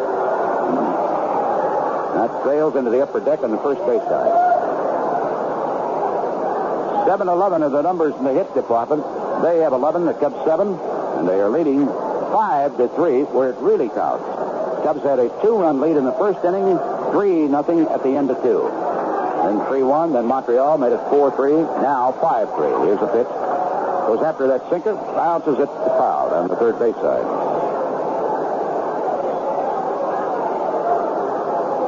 Vince Lloyd and Lou Boudreau here at Wrigley Field, needing a pair of runs to get back in the ballgame. 1 away, bases empty, 3-2 pitch. Fastball swung out and missed. Well, they had a healthy cut. Knowles only throws about 10 different pitches that year. Different speeds. So he's 1 out away from racking this up in the W column for the Expos. Ivan De Jesus is a single and a walk today. Is 1 for 3, and he takes that pitch, strike at the knees in the outside corner. Wind up by Darrell. That's up on that one. Ground ball to Parrish. Ball game is going to be over. It is. And the Expos come charging out of the dugout. Darrell Knowles has done the job. And the Expos win the first game from the Cubs. The final, Montreal 5, the Cubs 3. Well, good is good. There's no debate. Yeah, good's not bad, but good's not great. Beer makes it good. There's no debate. Beer makes it good.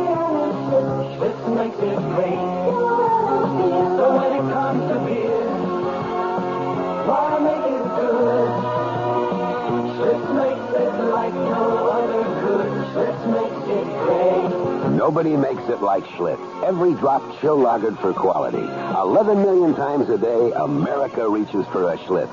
Because since 1849, Schlitz makes it great. So when it comes to beer, why make it good? Schlitz makes it like no other could. Schlitz makes it great.